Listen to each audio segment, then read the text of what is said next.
so excited. But let's keep it together. At least until the first death. I hope your front door is locked and your phone is switched off. It's match time. And nothing can come in the way of a head coach and his Blood Bowl.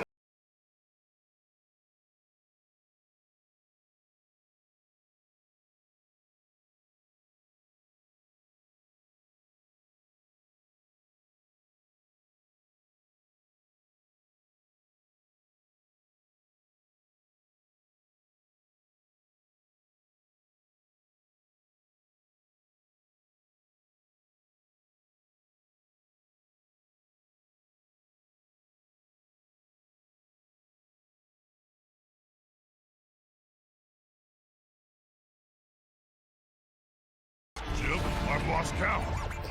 Hello, sport fans. Welcome to the semifinals of the Blood Bowl 2 World Cup 2018. I'm TheSage, and I'm joined here by VG Purist. Hello, VG. Hey, what's going on, Sage? So, VG Purist and I will be casting both semifinals of the Blood Bowl 2 World Cup back-to-back. I'm looking forward to this. How about you? It has been a very long time coming. 4 players left after, 5 weeks of play, and we're still going to have another game coming up on Thursday live. But it is the semifinals. Silsei versus RTSD. Duran taking on Ornan. Oh boy. Yeah, I really love how, given the initial spread of coaches, we wound up with such diverse semifinals. I mean, we've got Undead, we've got Necro, we've got Orcs, we've got Humans, we've got France versus UK, and then the USA versus Canada. So I really, really love the diversity here, that we've managed to thin down the Humans to a single team. That's really cool. Oh gosh, I'm so happy for that. I mean, you know what, I feel bad for all the human players, obviously, but as I've said before, coming into the World Cup, we are still going to have a nice diverse tournament. Anybody can win with just about any race except for, tier 3 teams and maybe the 2.5 or what have you. But still, I mean, yes, Orc versus Human, the classic matchup, and then Undead versus Necro, another classic. Undead, I guess, is the best word I can come with right here with that matchup. Silsei, RTSD. I believe they're playing first, right? That is correct. We're going to have the this side of the pond matchup first, and then your side afterwards. And what I also really like is that we've actually got 2 tier 1 teams and 2 tier 2 teams. This relates to the way the setup of the tournament worked. So for those of you who are joining in for the first time, who have not seen yet, this tournament is Blood Bowl 2, but it's resurrection mode with pre-made teams. And the way the tournament worked, coaches were allowed to start the tier 1 teams, the ones that typically do best in these kinds of tournaments, with only 4 skills. But if you chose to play a team that is typically a little bit weaker, you were allowed to start with 6 skills. However, every time you win a game, you're allowed to add a single skill to your team, which means that the tier 2 teams started off really strong, but should actually perform less and less well over time. Whereas the tier 1 teams start off slightly handicapped, but should become stronger and stronger over time. And it's nice to see those go head to head now. That's exactly right. So, I mean, the tier 1 teams coming in, I've always said, hey, look, guys, I know the Humans look strong going in, but, I mean, now we're talking about tier 1 teams pretty much catching up with the tier 2 teams, and now they're only 2 skills short of what the tier 2 teams have. And at this point, this is where the tier 1 teams begin to start outclassing the tier 2 teams, and we may see that here today with the Undead taking on Necro, Orcs taking on Human team. So we're gonna see which one is gonna be better of it, but I mean, no matter what, it's gonna be, I think, equal. Yeah, I think we're gonna see some very, very exciting games coming up. I'm just gonna see if I can quickly pull up the teams that are going to be playing here. Yeah. So Silsei from France, he's going to be representing the homeland, and also RTSD from England. So I guess, a battle of the ages there across the channel. And then Duran taking on Ornan. Duran from Canada. and Ornan, of course, from America. So yes, those are the guys that will be representing from North America, and I'm really excited for either of those guys. But I'm a little bit more pulling for the human team so that I can say, USA, because from the US. Absolutely, of course. And I'm just gonna root for the guy who wound up knocking me out of the round of 16, because if you're gonna lose the World Cup, then at least lose to the champion, right? Yeah, you lose to the eventual winner, right? You're gonna be like, hey, look, I tried, guys, I tried. I could have been in the final. Yeah, no. So I've pulled up the team. So let's go and have a look. So this is the first team that I found in the list. This is Silsei's team. It's an Undead team called the Frankable Stars. He started off with without skilling the mummies, but has progressed to build them up over time. Both his doubles picks have gone here, so he has picked block on both mummies and guard as well, which is fairly standard, I would say. His tackle white lacks mighty blow, but that's not really an issue. He does have a third guarder in his other white, as well as 2 blodge ghouls, a total squad size of 12 players, 4 of which lack regen, so he might suffer some attrition here. So you have played against this Undead team, and there was actually some differences with this Undead team and your Undead team. Would you care to elaborate? Would you feel that, I think you went with 2 ghouls, is that correct? So, I mean, do you think that... Yes, that is correct. Okay. Do you think maybe, was there something that, do you think that he may have done a little bit better that you may have admired, or do you think there's something that, it just kind of fell short on your own plan, or what take us through what maybe was the downfall between that Undead game between you two? Skulls? Skulls didn't help. Lots of skulls? That doesn't help. Yeah, I mean, I don't want to go and go into too much specifics, but yes, being low on ghouls handicaps you, but I would have liked to see far more attrition coming in there. I mean, I had a mighty blow tackle. I was trying to hunt the ghouls, but I wound up not actually getting them. Where are the Koyabashi team? Definitely, when I was looking at the game, for me, it just always felt like you were always kind of going uphill, and then finally, when maybe there was going to be a break, it just didn't happen, and then it just ended up losing it for you. I mean, I know exactly how that feels, being a Blood Bowl coach myself. It's just you've been fighting for your life the entire game, and it just gets tiring. But overall, I'm pretty pleased with the game that I played, and I'm looking forward to seeing these 2 zombie teams face off against each other. Now, I finally managed to find the second team, the Kobayashi Maru RTSD's Necro.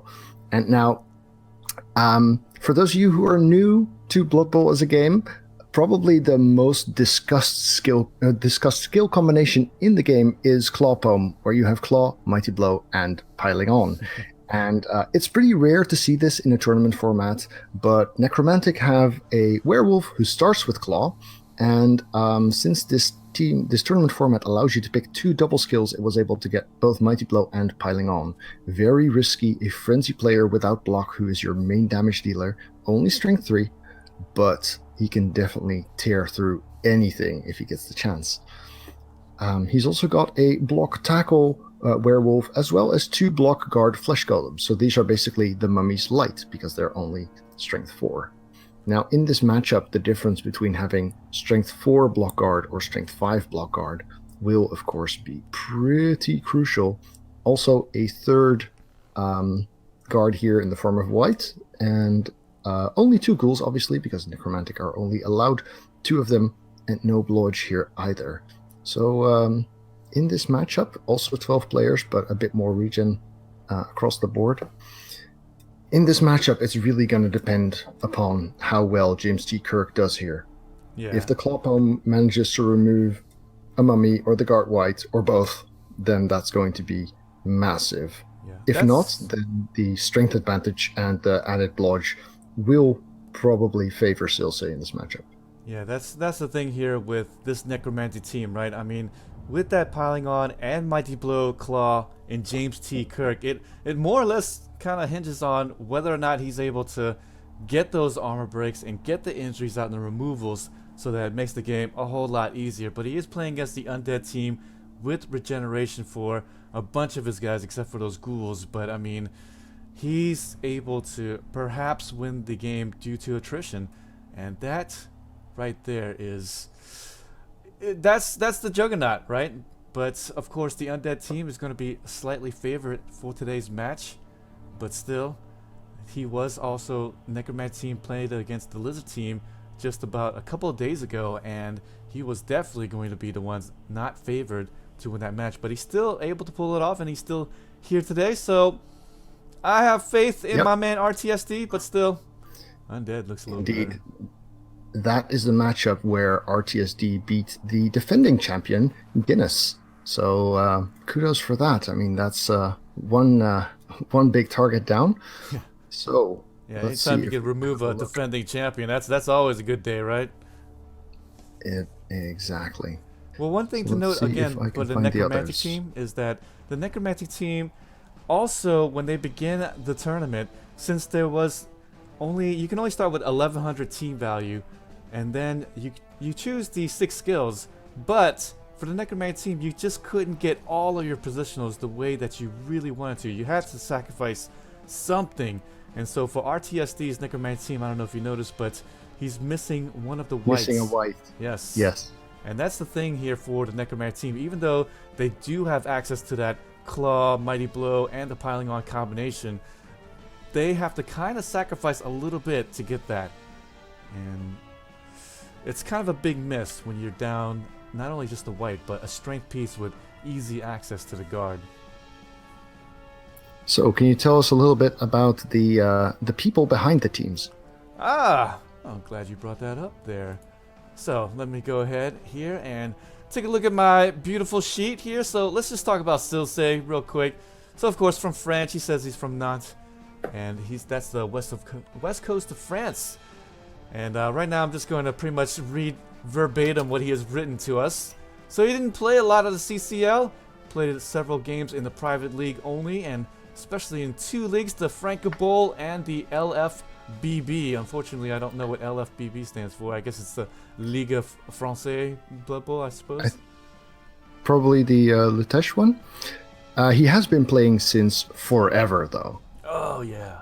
That's right. That's actually in the bio a little bit later on here. So, so what's your team and why'd you choose it? And and the build that you've chosen. He chose the Undead because he's played for a very long time and won the World Cup ticket with the Undead team, and so it just brings him back to where he started from.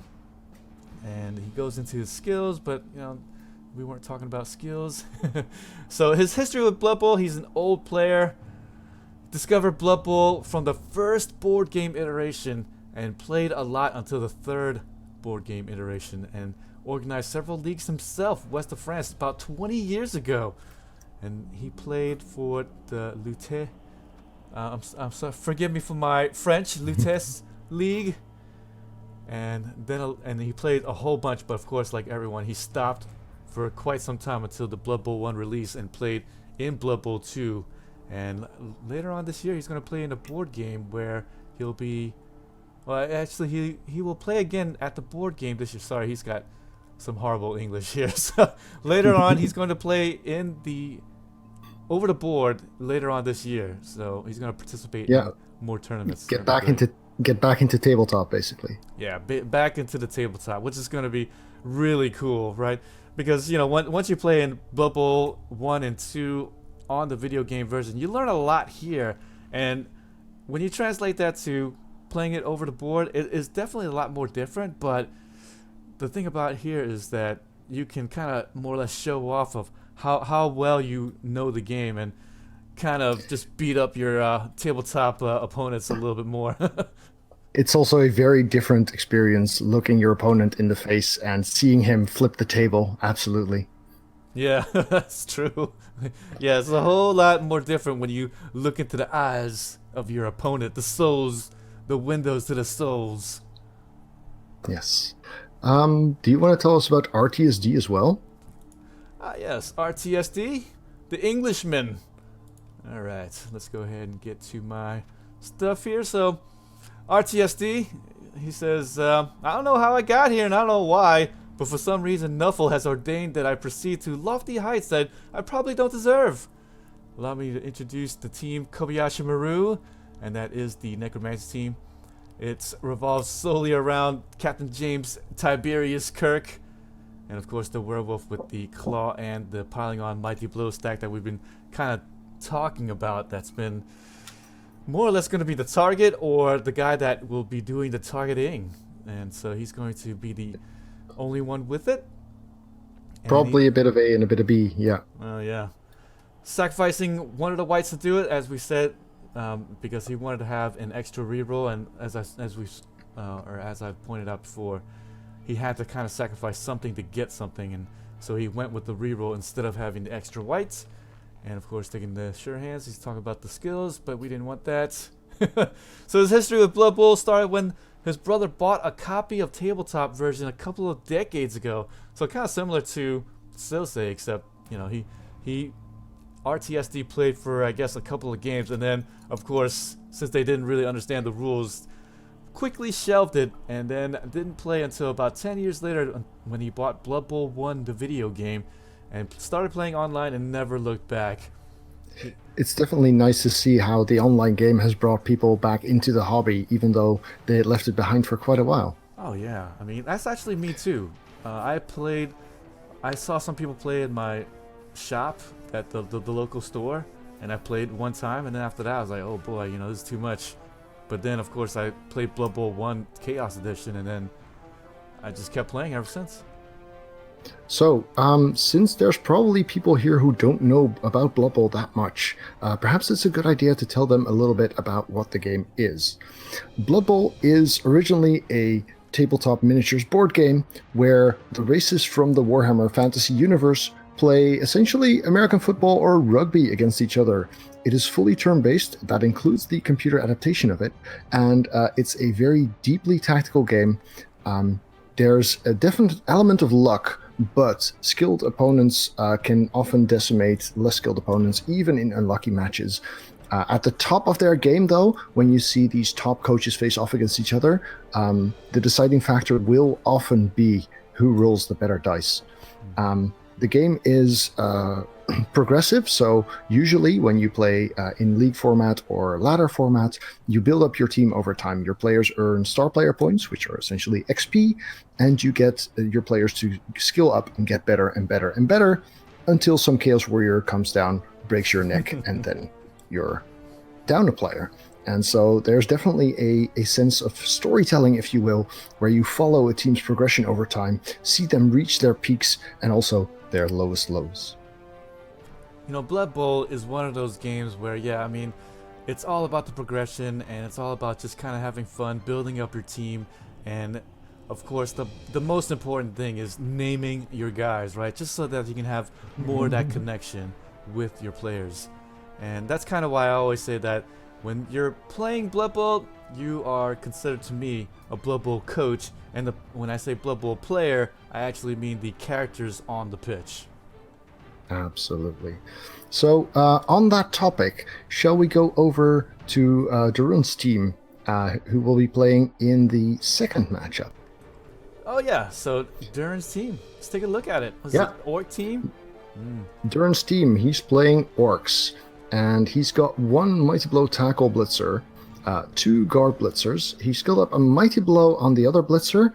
A little bit unconventional, I would say. He's got just Guard on 2 of his Black Orcs and Block on his Thrower, who is named VG Purist. Hey! So, I love that guy. Go. I think he'll win. You love the Orc Thrower? I love that Orc Thrower. So cute. All right. So yes, Orcs are, of course, a very, very solid team, literally. Their main attribute is that they have very, very high armor.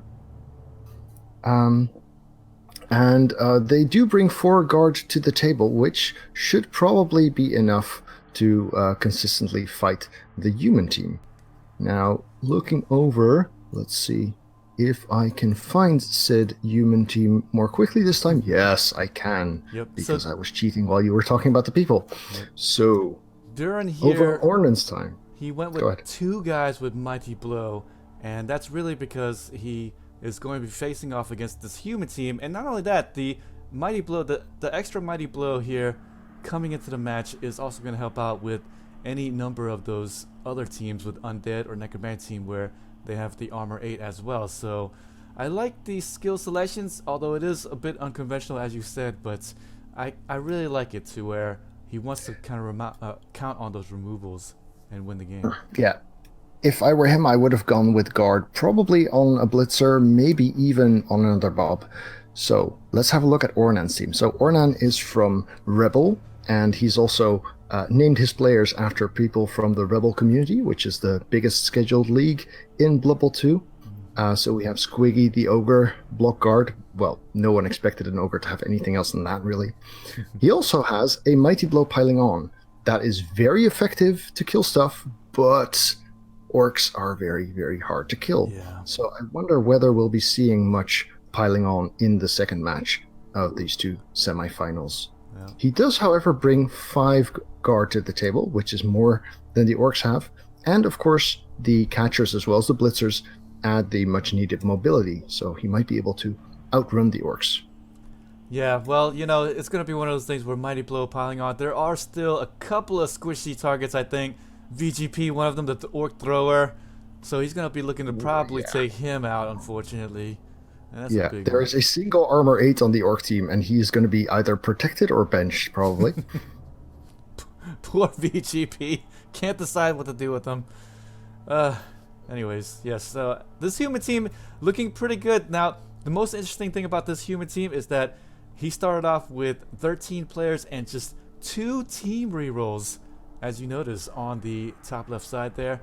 And that right there has been one in which a lot of the human players did not do for their side, was to take the extra guy and drop the team reroll. Well, I can kind of see it. I mean, you've got block on the people who need it. You've got dodge. You've got sure hands. You've got catch. You've got pass. So they shouldn't need rerolls that much. The one thing he's gonna kind of be sorry for, well, not really sorry because he needed them, are the 2 tacklers. He's faced a bunch of wood elves, so he really benefits from the tackle in order to get here. But for this specific matchup, both tackles are wasted team value.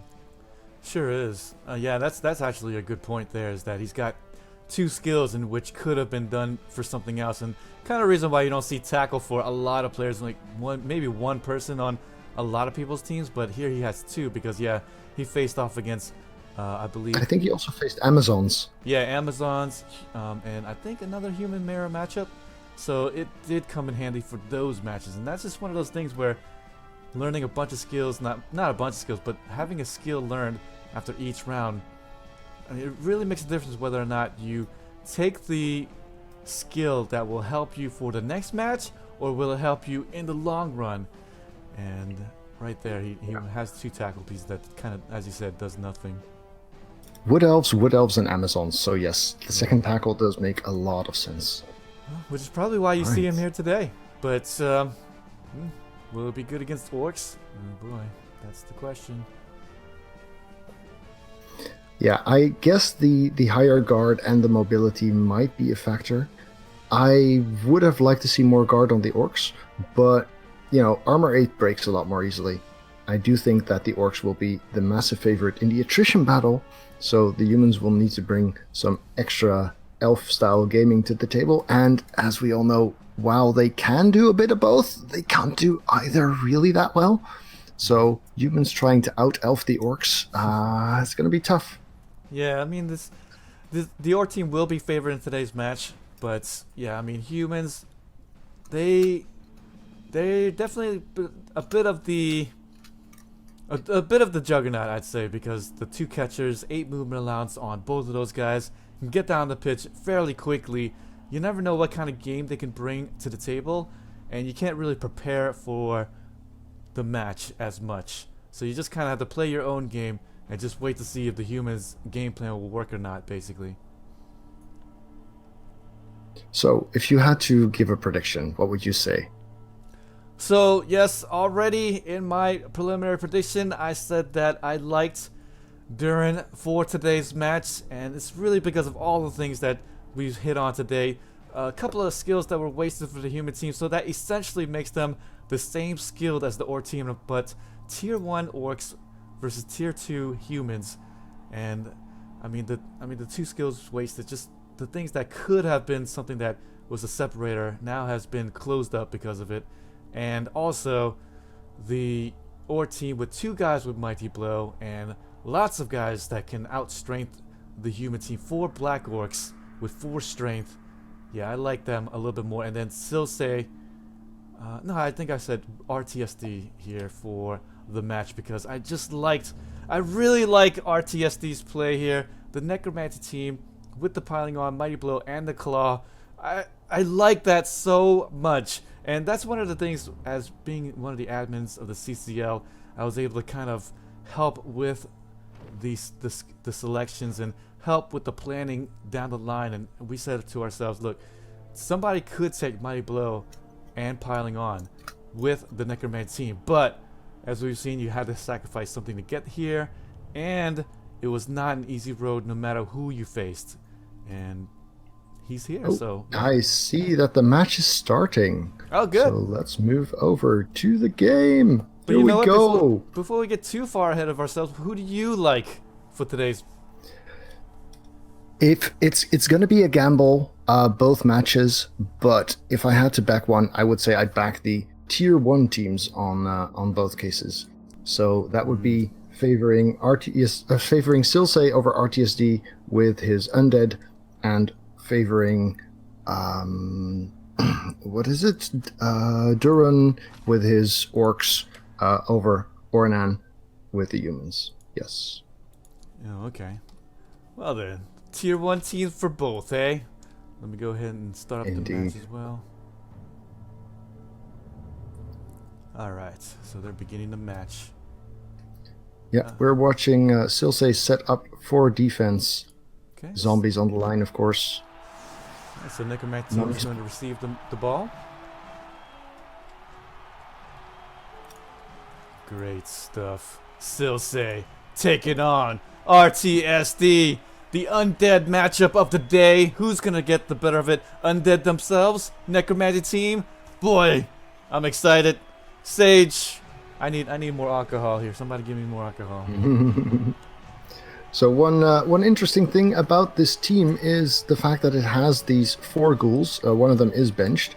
He's going to want to protect them a little bit, but he also wants to make sure that the mummies, who are now set up semi-flanked, can't be blitzed by that scary Clawpalm wolf. And so the mummies need flanking helpers themselves, and it looks like the tackle white, the only white, is actually at risk of becoming the first blitz target of the game. Although setup is still shifting around a little bit. It does look like the only tackler is left out to dry a little bit. Alright, Necromancy team with the offensive possession. That would be great. He'll be able to get the first bashes on the line of scrimmage because the defense has to put at least 3 guys up on the front. So that will be great. Hopefully he'll be able to get an armor break. As well as a blitz. It's worth noting that all 4 semifinalists have already earned $1,000 just by getting this far.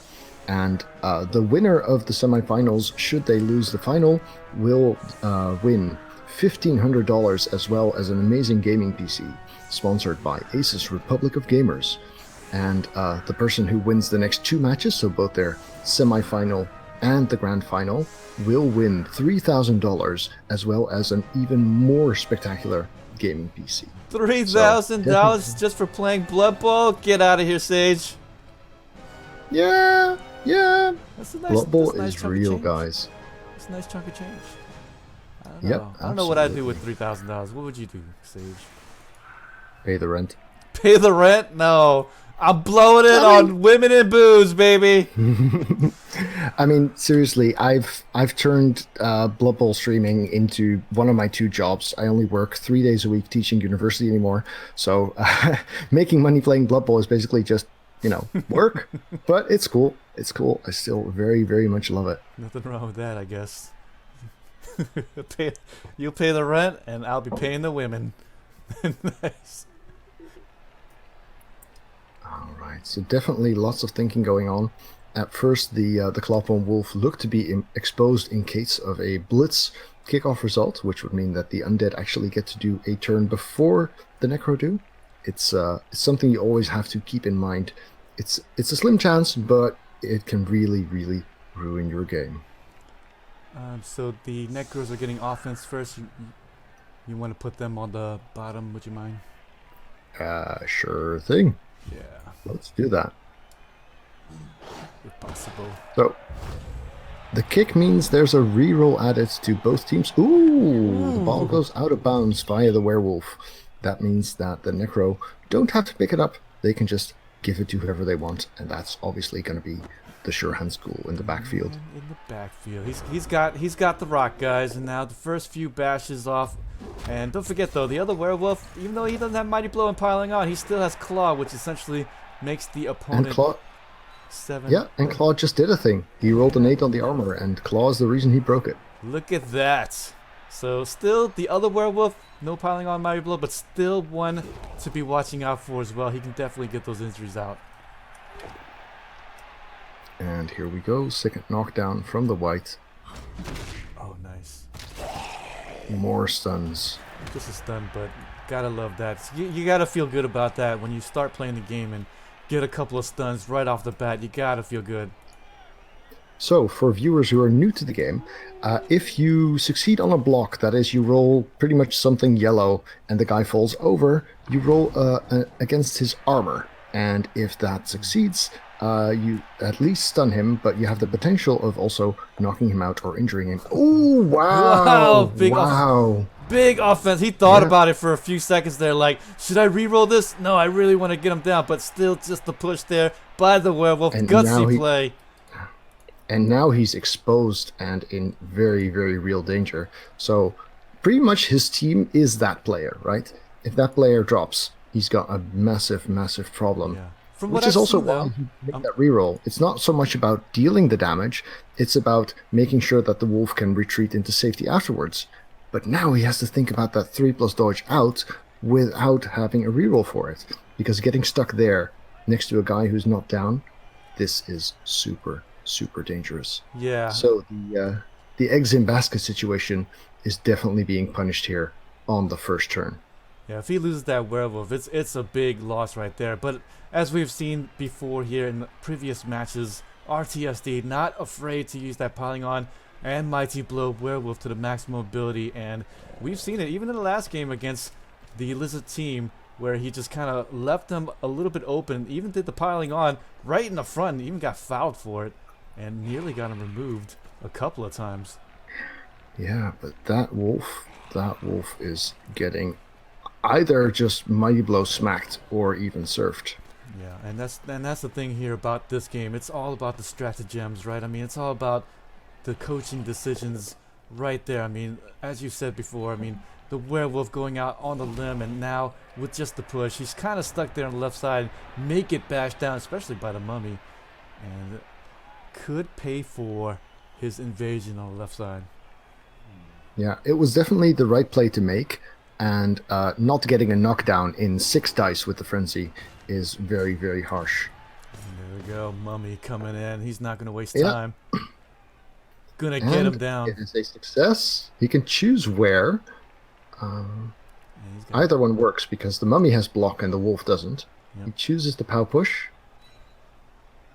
That's the thing here. Even though the Necromancer team does have that piling on Mighty Blow, no block on his side. Ooh, just a stun. Just a stun there, but he may put the boot in. Yeah, well, he doesn't really have zombies nearby, and I doubt he's going to want to start fouling with a ghoul. If he'd gone for a fewer ghoul build, he might have wanted to foul, but with only 12 players and most of them valuable, fouling is not really much of an option here.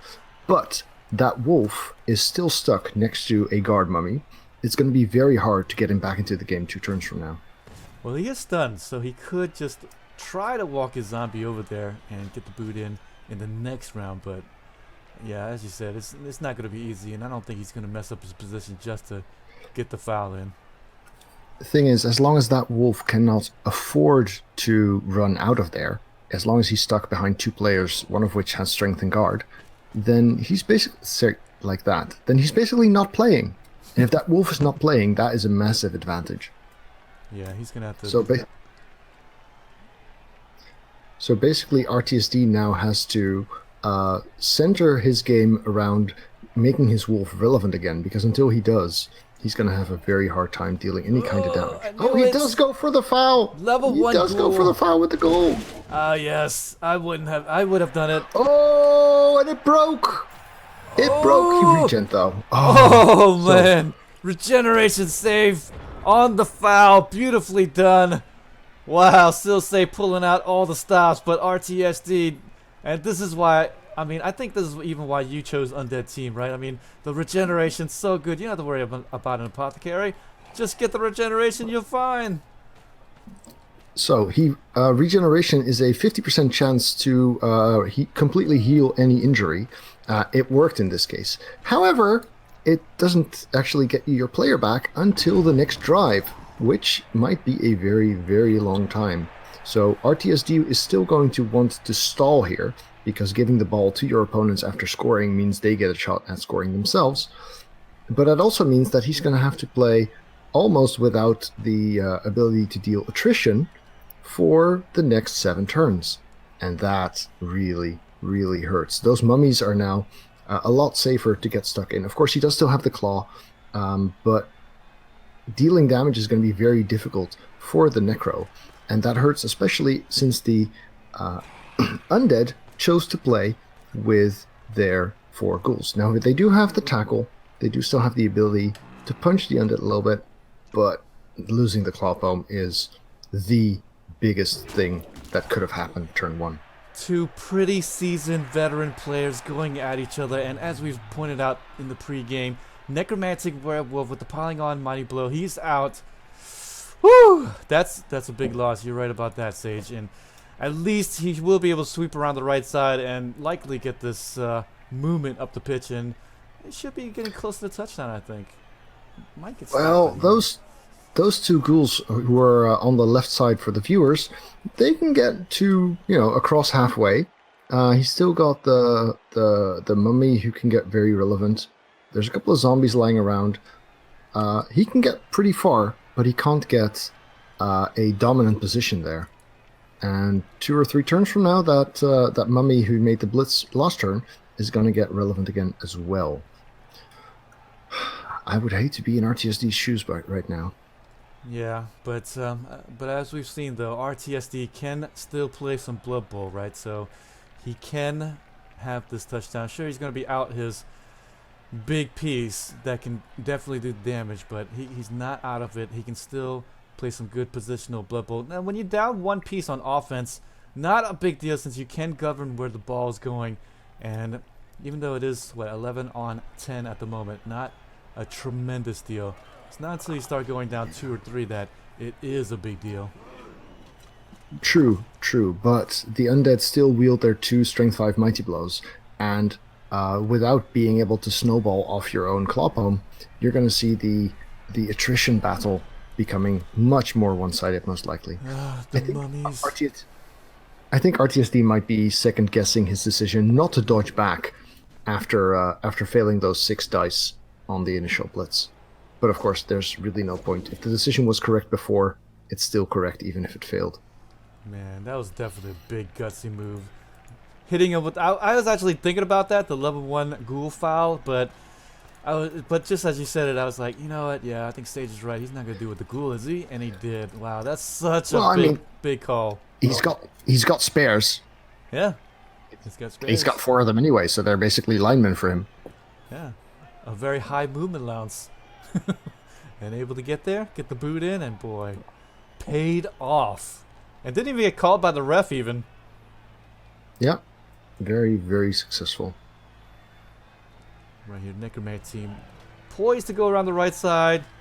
But as Chad pointed out, yes, I mean, you want to try to hold the ball for as long as you possibly can before you get the score in. This is definitely normal Blood Bowl. You don't want to score it when you see it. And that's just pretty much the wrong move unless maybe you can hold on defense or if you're elves or something. So we see Silsei not moving the mummy to keep the flesh golem busy here, because that would have been one way to play this. Flesh golem, of course, strength 4, mummy strength 5, so that would have diverted a lot of strength away from the central play. Also, with the flesh golems being movement 4, if it's a race to get relevant again, the flesh golem does have a bit of a lead. But instead, Silsei chooses to keep the mummy a little bit further back and keep him in a position where he can get to the midfield next turn if he doesn't get marked himself. Speaking of elves, you said before the World Cup began that you didn't like agility 3 pieces. What happened? You chose Undead. Oh, I don't like agility 3 pieces, but I will play the format that I am given. Oh, I yeah? mean, I'm an elf coach and a little bit lizard coach, but knowing that there were going to be so many humans in the World Cup meta, I figured that lizards or undead would be the two main things to go with, and neither of those have agility 4. Ah, okay. So that's what you went with. When you were talking before, I was just like, well, okay, well, I guess Stacey's going to pick an elf team, and whether or not it be wood elves, dark elves, or whatever elves, then remains to be seen. But then when you came out with Undead, I was just like, what? Wood elves actually would do pretty well with this rule set. 4 normals is actually not that awful for them. They have access to plenty of dodge to begin with. You know, a dancer with strip ball, a dancer with tackle. That you've got the basics. But given how so many people were incentivized to go humans from this rule set, that is a really, really rough matchup for wood elves. Having to face mighty blow tackle, having to face a bunch of guards, having to face sure hands, it just means that they're a very hard counter for the wood elf team. And this is why I decided not to go with that. And dark elves with 4 normal rolls are just not near to their peak enough to be worth considering for me. Yes, indeed. The mummy with the removal on the zombie, opening things up to the ball carrier. As you can see, gonna get marked up twice. Will likely assure a blitz on the backfield, or at least a dodge away. So this is gonna be a risky moment here for the Necromat team, RTSD. Yeah. So not quite as safe and advanced as he would have liked to see. Yeah, and I think that was just due to the spreading of the field and the left side opening up and the right side. He just wanted to go for the screen, but when you put a screen here instead of having a cage, this is kind of what happens. You're going to see a couple players interface, but luckily it does have dodge skill on the ghoul and won't be too worse for wear. But 1 in 9, you could fail it. Yep. Most definitely. In fact, I remember doing so against Silsei. Turn 16, I believe. That was interesting. Oh, man. So there is some room to maneuver. He's not going to be able to block himself free, which means he will have to rely on that 1 in 9. But there's 2 sides he can go to. One of them is right close to the mummy, who is still very much able to act next turn. And the other side is next to the other mummy. So basically the only place that he has that is not immediately on top of a mummy is the midfield, which means both of them can get to him. So the being outstrengthed and not having a tool for attrition is still very much hurting RTSD. Yeah. If I had to guess, I would say he might wind up not scoring at all this half. He might be able to find some type of cage in the center, just left of it, with the flesh golem and the zombie, but looks like the zombie's moved up there, so I guess not. So scratch that one. Yeah, this is going to be a very difficult moment here. RTSD already in trouble. Not really thinking too much here. He wanted to get that hit off with the claw mighty blow piling on, but then afterwards was like, oh no, ball carrier. 2 die that would have gone into a 1 die with the frenzy, but doesn't, leaving a ghoul down, but he's quite alright, and opening up room for another block against the tackle white. However, the ball carrier is still very, very much. Dodge away. Ooh. No 1 and 9s Those here. skills saves him for now. No 1 and GFI is 9. good. Yeah. Wow. He's still blitzable though, but got himself a little bit out. Okay, there we go. Yes, he needs to get away from that square. Yes, some spicy dodging indeed here. So even with a 3+ dodge, the white cannot blitz the ghoul. Right now he could do so with a 4+ dodge, but I guess the flesh golem is going to make that harder still. And we're gonna see how we're gonna see how Silsei wants to play it. Does he want to do some dodges into there and maybe get to the ball? Now, yes, it is risky, but we have seen some players do it, or I should say, some coaches, I should say, and it might be on the agenda, but I don't think so though. At this high of level, you don't want to leave it up to Nuffle. You want to make sure you play as strong, as solidly as possible against these higher tiered veteran players. And there we go. And he's just gonna make sure a little bit more. Yeah, so now a blitz from the tackle white onto the ball carrier would require a 5+ dodge with no built-in reroll. Definitely still an option, but I think it's too risky because you're basically betting on the outcome of that, whereas you've got a pretty stable dominant position if you go for the more safe and sensible plays. Yes, and here's the thing there, the bottom right, now the 5 straight mummy just gonna be a bit out of position, and Yeah. you know I could actually see a blitz on the guard white in the center just to get the mummy into a better spot, but no, that is not what's happening. Yeah, he went and put a lot of marks on the ball, and so he's a little bit out of position now that the dodge was successful, but still putting that pressure on and making them do that dodge, all pretty much worth it here. Undead is a little bit going to be scrambling to get to the left side to get to that ball if he possibly could do so. I assume we're going to see a mark on the tackle werewolf, the remaining werewolf, I could say. Or maybe a blitz on him, huh? I mean, that'd be nice too, right? Get the ghoul on him, get the blitz from the white. I expect that we might see a blitz from the mummy who then attacks the ball carrier again. You could even mark the flesh golem on the left with a blodge ghoul if he really wants to. Yeah, that's true. The mummy, 5 strength, hard to get rid of. So Absolutely. he can get that blitz off on either piece really. Oh. Get him down. Touch that ball carrier again. Make life difficult. No. But I don't know, right? Maybe you were right. I mean, marking a tackler with a dodge is definitely less than ideal. Nope, we're not seeing that blitz at all. And the thing about that is the mummy gets that blitz off, right? And he hits him down, he marks the ball carrier, but then there's no real help that comes along, except for maybe another ghoul. But the flesh gown might be able to just get the blitz off himself and hit that mummy down, so...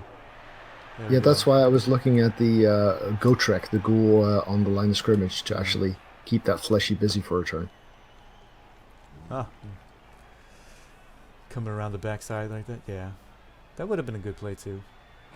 But the blitz coming out of the werewolf, like I said. Yes, you called it right. Woohoo! It's like I know how to play Blood Bowl, guys! Got one! Got one! Right. So I guess the ghoul is probably going to fill out the gap between the mummy on the left flank and the squad in the center. Yeah.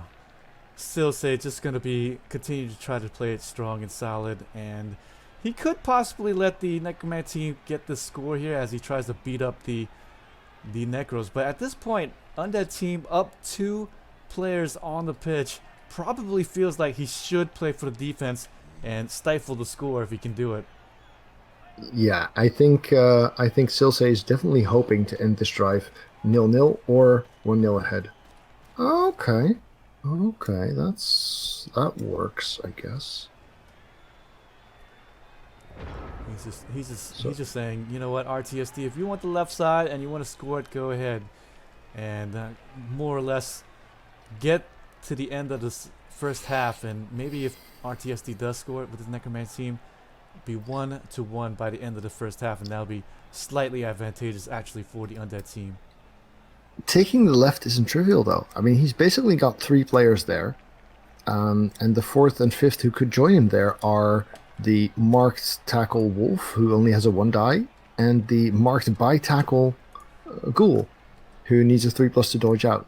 So getting more players to that left flank is not easy, and those 3 players alone, one of which is holding the ball, are going to have a very hard time dealing with the mummy who's holding down the fort on his own there. So there is no fast and far advance here, just a slow and semi-safe one. There's the blitz coming out from the Flesh Golem. Just want to keep that white in check. And unfortunately, no down dice, but able to push him away. And then, you know what? Let's follow it after all and get the assist up.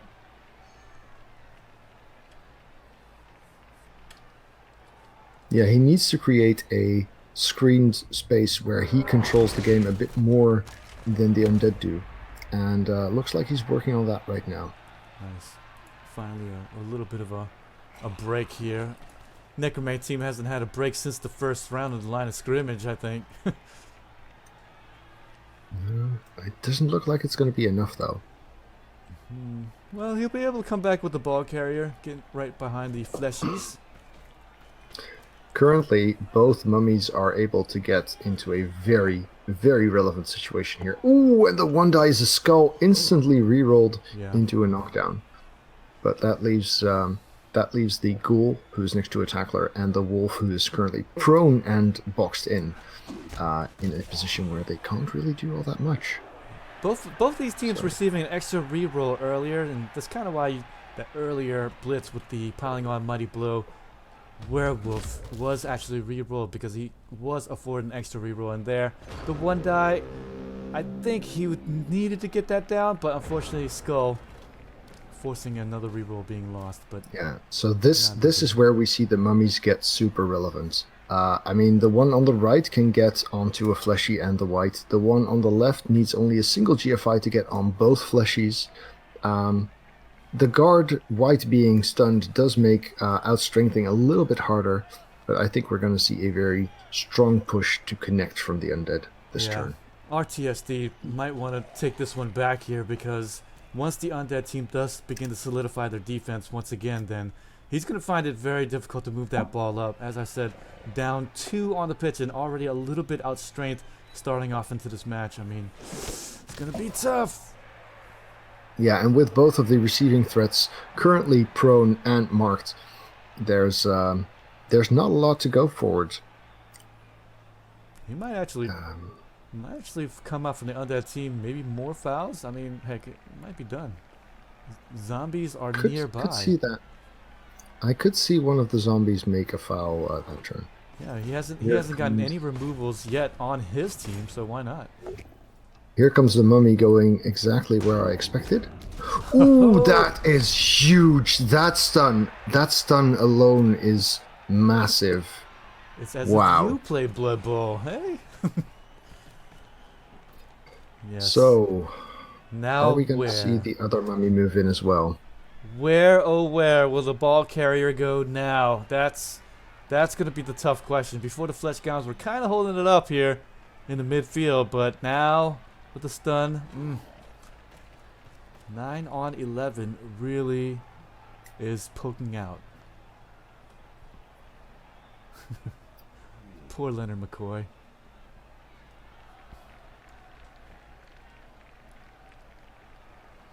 So I do think we might see this turn end on. Okay, I had expected that mummy to move forward. But then again, just by being there, he's already keeping that flank as a no-go area, essentially. Another foul? There it is. This There's time the it's foul. a stun and a removal. Nice. At least it was a zombie. At least it was a zombie fouling this time, but that means that the Undead have now used up their bench. Any further removals that stick will mean playing with fewer players in the subsequent drives. I love that foul. Even though he got fouled out, I mean, it did produce a stun, and that's one less person that the Necromancer team can utilize for this possession coming up, which is such a tough moment here for RTSD, where Where, oh where is he gonna go with the ball? I just don't know. I mean, the blitz through for the mummy. He's gonna be stifled yet again for a turn or two, and that is very uncomfortable. You want to just start thinking about where you want to drive the ball, and at the moment, Necroman's team really has not that many options to go to at the moment. Sure, you can maybe blitz through with the flesh golem and then maybe sit down right in front of the mummy where the mummy's giving him lots of space, but then Undead team able to just kind of wrap around and get on top of that ball carrier. To do that and stay safe for one turn, he'd need the white to succeed on a dodge out. And even then, he's going to get stuck, probably. But staying in place also looks pretty dangerous. I do think we'll see that white try a dodge, but not until safer plays have been made. Indeed, the fleshy blitzes. There's the blitz through. He's basically the only guy who can. Yeah. He's the only one that can really get a hold on this defense or offensive defense of the ball, really. Yeah. The safe offense. But he can't afford to use that fleshy to mark the mummy on the left, because then he doesn't have anything to screen off the ball carrier with. Well, he needs to think about where he wants to go now. At this point, he might actually just start thinking about moving along the left side and just put like I guess a half cage sort of, but not against the sideline. Yeah, and then using the guard white to dodge out and try and get the back of that formation safe. Yeah. It's forward progress. It brings your team a little bit closer together, but it means you're getting right next to the mummy, who will be bringing in plenty of backup on the next turn. Yes, indeed. There we go. Oh, there's the side GFI. cage coming a GFI from the zombie could make this an actual sideline cage, but that's a scary one. And I mean, mummy blitzing in, ghoul white backing up, and you're stuck. And of course, anyone who watches me know how much I hate side cages. I hate them so much. But there's no real alternative. There's nothing else, I think. Oh, he's not. He's not going for that. This is just part of the screen. And that fleshy is only that far left because he's got stand firm and he can make that side a little bit safer than the zombie can. That's why the GFI was there. And I think that's a really good play here from RTSD. Just get closer to that left side. That's the only spot that the Undead team. Oh, this is big. This is big because the white has a blitz on the ball. If this fails, the dodge works. Oh, that is huge. That was so crucial. Off from the white. That was definitely a must. He had to dodge out with the white. Yeah. But I think I started my turn by describing that he would end his turn with that dodge, and so he did. And yeah, he had to reroll that. The white on the other side, Lemuse, he was in range. Stunt guys get back. One player sent off helps a little bit. Yeah, this is a pretty obvious spot. But 3 more Keeping turns that fleshy left. down. 1 reroll left, but I mean, RTSD pulling it all out just so that he can have a chance here by the end. And I think at this point, RTSD may just score it if given the opportunity. Yeah, Silsei has to be careful. No, if he goes full ham on defending against where the ball is now, then the ghoul and the wolf, who are currently prone in the mid-back, might just wind up being receiving threats. So he needs to be careful to balance blocking both sides of that coin, basically. Yeah, and I don't expect any more fouls because now since that fouled out zombie has gone out, no more bench for the Undead team. You don't want to go down in numbers.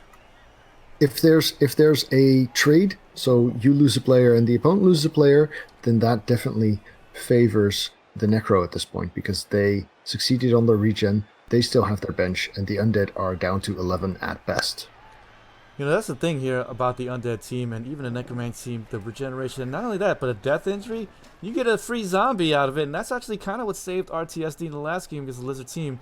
Lizard team actually able to get a bunch of armor breaks. And because he had the death injury earlier, he was able to have an extra zombie on the on the pitch and save the 11 on 11. Yeah, in this matchup, the only 6 players who can be turned into zombies are the ghouls on both teams. Yes, indeed. So are we going to see the mummy tag the flesh golem? Oh, and the ball. That makes sense.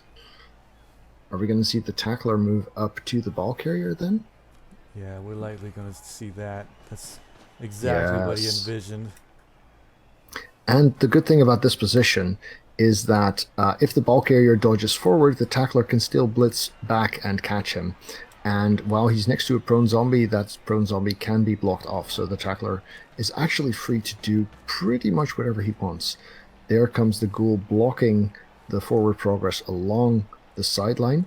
This means that all he has left to worry about are those players in the center who might form a I'd say. receiving foot. Ooh. I really hate the Necromancer team's position. I mean, not that it's against any RTSD's skill or anything like that, but it's just that, boy, the werewolf and the ghoul, they're being isolated, and there's no real good place to go with the ball. I mean, it's just even the couple of zombies to come help out the guys that were the receiving threat, the werewolf and the ghoul. They're just not really relevant. And there's a big stun. on him. It's basically the stun on the flesh golem last turn that left him in such a dire position. He needed to get away from that central position, needed to get forward, but without much chance. Ooh, just a push doesn't really matter much. So we're Because gonna the see point here another was to dodge free here. up the white. We might actually see a play off of that. We're probably going to see another dodge going back to the center of the pitch. I think Oh. that's the only real safe place. But Yeah. Tries for a 1 die with the guard assist from the white, but the strength differential here is making the difference. If this had been a knockdown, it would have allowed for... Oh, the reroll! But this time, Oh, and a removal! this time, RTSD. That's harsh. He's not going to get what he wants RTSD. this time. And I have to say, 3 times where he used the rerolls, and he kind of got what he wanted. But now this time, not going to be it. You attempt Nuffle one too many times, and he's going to take the bait. And this is absolutely... He was stuck. He needed to do something. The 1 die wasn't bad. The reroll decision was very, very risky, but it was punished so hard. He's next to the tackle. He's got guard on there. He's going to suffer 2 dice on the ball with block and tackle, which fail, but the mummy can still do another if he doesn't reroll this.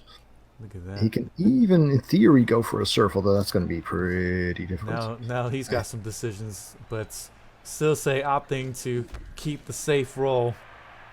He's still got another 2 die So, and a blitz. yeah, because of the guard, he can't make this a 3 die, but the 2 die with the block from the mummy might just be enough. Yeah, it's just so many things on the dice that can get him down. The both down, the defender down. In order to get a surf on this, he'd need a 4+ dodge with built-in reroll after a push from the mummy. This is just a nightmare here, RTSD. Oh man, I don't know if I would have did that reroll. I probably would have kept that 1 die and then okay, fine. I'll just dodge away, and then just get out of danger. But I suppose what he really wanted was they're that 1 both die. down. The 1 The die ghoul push. does not have block. The 1 die push combination, trying to get his ghoul away from the tackle white. I think that was definitely the play that I was really searching for, but unfortunately, not going to get it, and we'll get the ball out. The mummy. So, and Silsei actually has the time to score from here as well. If he picks it up now, he's already relatively safe and fast enough to have the potential of scoring in 2 turns after this one. It's I'm not definitely not sure over yet. I'm not sure I like that blitz because it essentially frees up that that guard white to do something next turn. It does. But I think the ghoul coming around the left side for the pickup. I mean, it's incoming. Yeah, it's incoming, but the white was stuck until he blitzed him free. Because he was wedged between the tackle white and the zombie. Yeah. But and now since the that ghoul blitz, picking he's it no up. longer stuck, so he can 3+ dodge blitz out. if needed. Yeah, if the ghoul picks it up here, the white can actually blitz now, and he has a 1-die blitz. Andy, the Necro took a early Kaz on their werewolf, which regen, and they took a KO. But losing the ball is, of course, huge. But yes, the effects are mostly constrained to this drive, going from status quo of leading by 1 to the downside of suffering by 1 is definitely a big problem. But if the second half has a similar pattern, at least it won't snowball into the attrition situation. Basically, it's not like RTSD has lost half his players and needs to play a second half crippled. It just means that he's going to be behind by a touchdown, most likely. You know, I'm surprised that he went for those 2 GFIs here and not do the 2-die block earlier with the zombie. But I guess he didn't want to get 1 and 9. But still, I mean, I'm a bit surprised he didn't do the 2-die block before he did the 2 GFIs. Because he would have had maybe the zombie to come over to do what the ghoul just did. And now it's going to make that white blitz a little bit more difficult. Yeah. So the white blitz is a 4+1 die, where a POW push isn't good enough. So that's... Ooh, okay, that's not tackle, so... Ghoul getting slightly relevant? Maybe. Not really. He has to hope for this 4... Not even a... What is it? Not even a 4+, is it? Oh, yeah, it is yes, 4+. It is. 4+1 die blitz. He could make it 2 dice, but then his sure hands ghoul would already be out. But no re-rolls, so unfortunately rolls the 1 on the 3+. And the touchdown is now guaranteed for RTSD. There is no way that... unfortunately. I'm sorry, guaranteed for Silsei. There's no way that RTSD can do anything to prevent it. Which means he goes 1-0 behind on his receiving half. It also means that he gets only a single chance to recover the knocked out flesh golem. Because normally, if you score on your own turn 8, your opponent gets a turn 8. And then you have another KO roll. But on a stolen drive, that does not happen if it ends turn 8. So, very, very precarious. RTSD definitely looking like he's going to leave the tournament with only $1,000. Only? Yeah. The Undead team here does have a dominating performance here in this first half. Nice removals there to help out with that defensive effort and was able to get the ball. But this is far from over. This is why we play Blood Bowl, ladies and gentlemen. You never freaking know. I have seen people come back from this deficit before, and that's really because at the end of the day, it is still a dice game, and anything can happen. Definitely.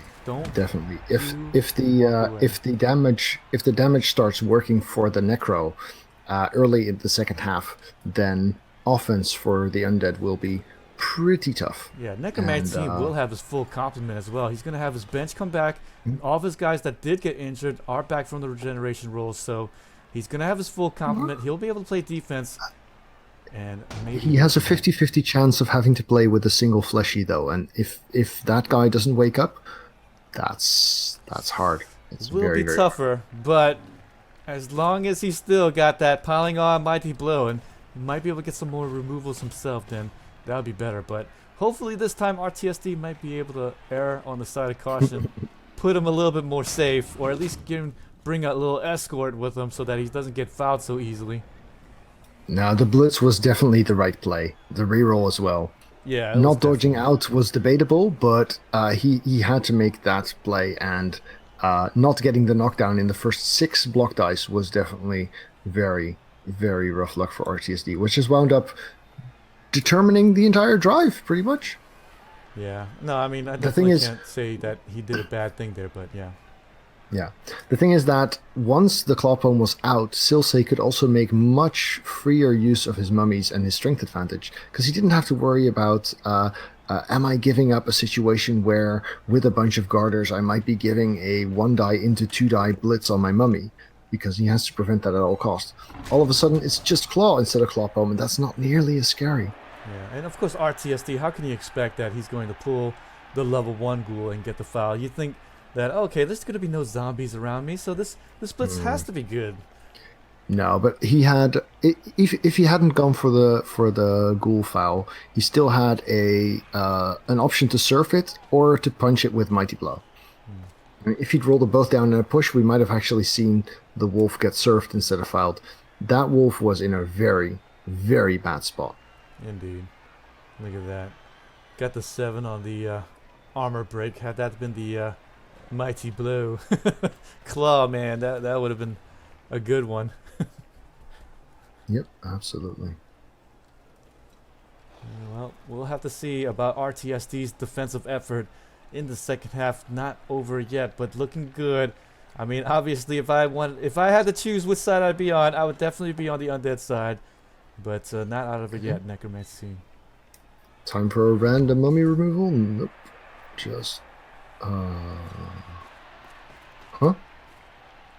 Did he just choose to push over the knockdown? That was odd. He did, didn't he? Yeah, that was interesting. Let's call it that. Like, wait a minute. Was that a 2 red die block or something? So, will we see a blitz? What happened there? Misclick, must be. Yeah. RTSD confirmed drunk, is that what it is? It had to have been a misclick, but... Man! That... Wow. You can get 3 dice on the ghoul there with block Mighty Blow. That looks legit. But it looks like he's going for a 3 die on a zombie instead. Looks like it. Well, that's the thing about Blood Bowl, again, too, is that, okay, sure, there's a lot of luck element into this game here when it comes down to it, but, I mean, you try to mitigate it as much as possible, and not only that, it's all about psychology as well, right? I mean, you need to keep it together. You're not out of the game yet. It's going to be 11-on-11 defense coming up, and Yeah. sure, you got to play aggressive. I wouldn't know the first thing.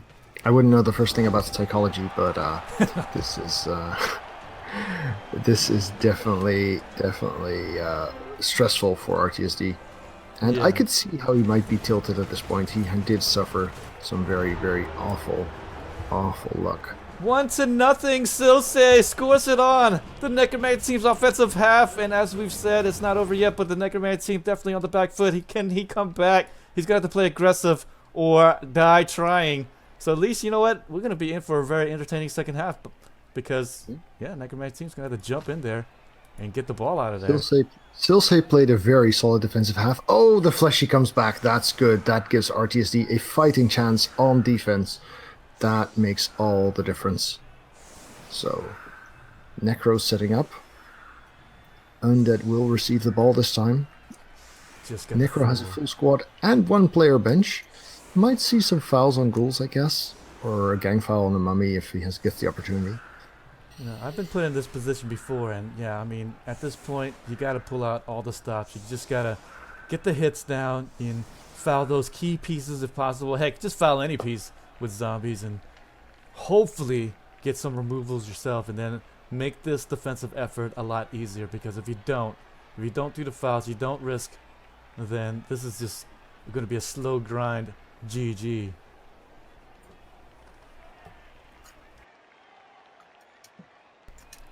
Maybe a blitz on the kickoff, that'll help. That would definitely make things a lot more interesting. It would be.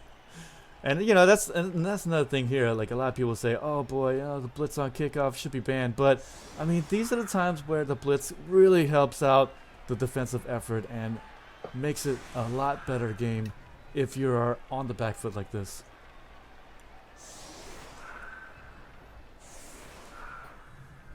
And all the Undead team now needs to do is just hold. Yeah, we're definitely going to see Silsei. Well, I say definitely, but I'm not 100% convinced due to his playstyle. But I would expect Silsei to try and be as conservative as he can. All he has to do is not lose the ball, and he's won. Whereas the Necro can't afford to lay back and play normal defense. They have to play aggressive defense. Because if they don't get a steal and a touchdown, nothing is happening. So we're definitely going to see RTSD be the risk seeker and Silsei be risk averse when it comes to the second half of this thrilling semifinal.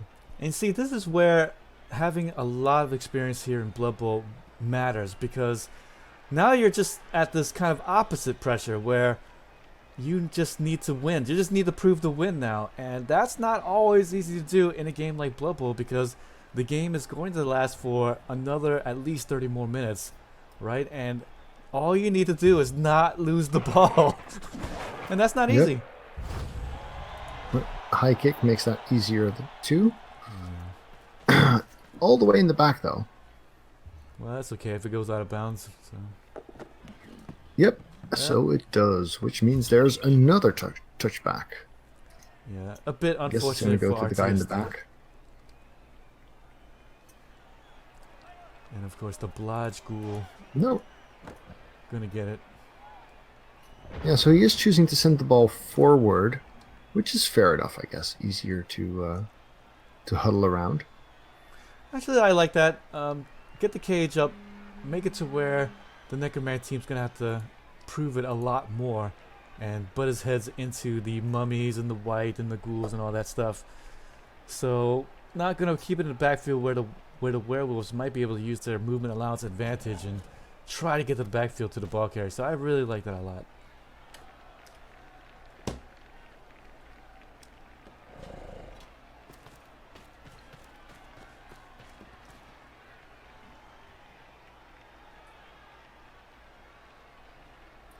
So, what is he going to blitz, if anything?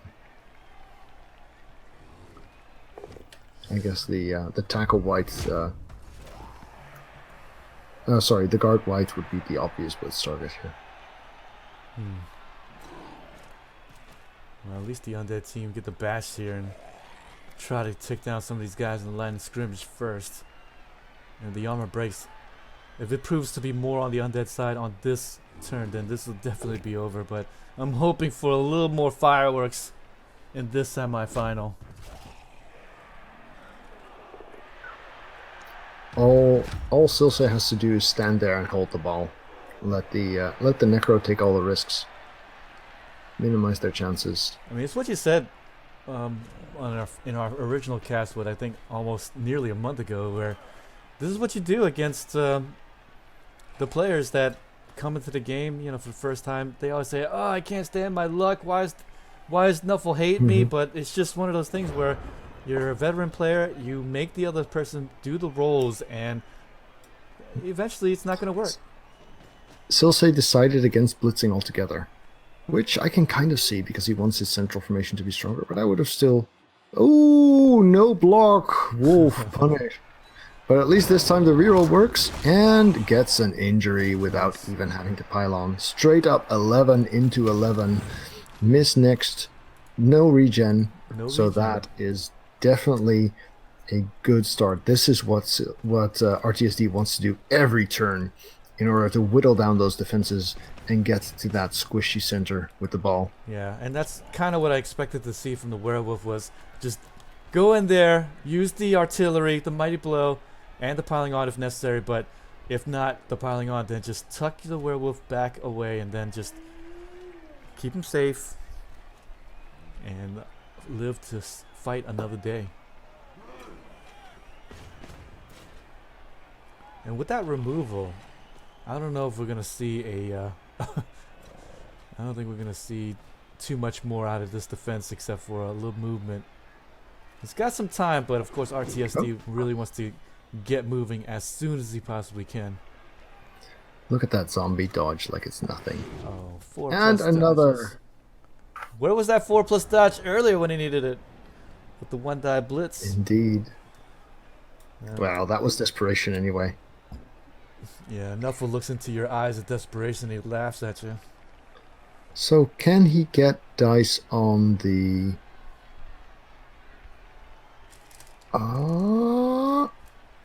he could actually get a good punch on Mummy next, maybe. I mean, as soon as the undead start running out of zombies, good punches on the high value targets might open up, and that is really what RTSD has to look for. Yeah, but moreover, RTSD with those dodges kind of disengaged from the cage. I mean, I can't blame him for doing it, but at the same time, he does need to get aggressive, and being aggressive means basing the opponent. No, I don't think that's the case at all. He needs to be aggressive by removing a player a turn until he can get to the good stuff. Until he can get to the goods. Simply getting 2 of your zombies to die blocked with Mighty Blow and block doesn't really accomplish much. And yes, standing in the way is not enough, but having the players remaining to get your kills in and to open them up is way better. Thing is, normally if you stand next to them, then what you accomplish is that they can't progress. But they don't need to progress. All they need to do is hold fast and not die.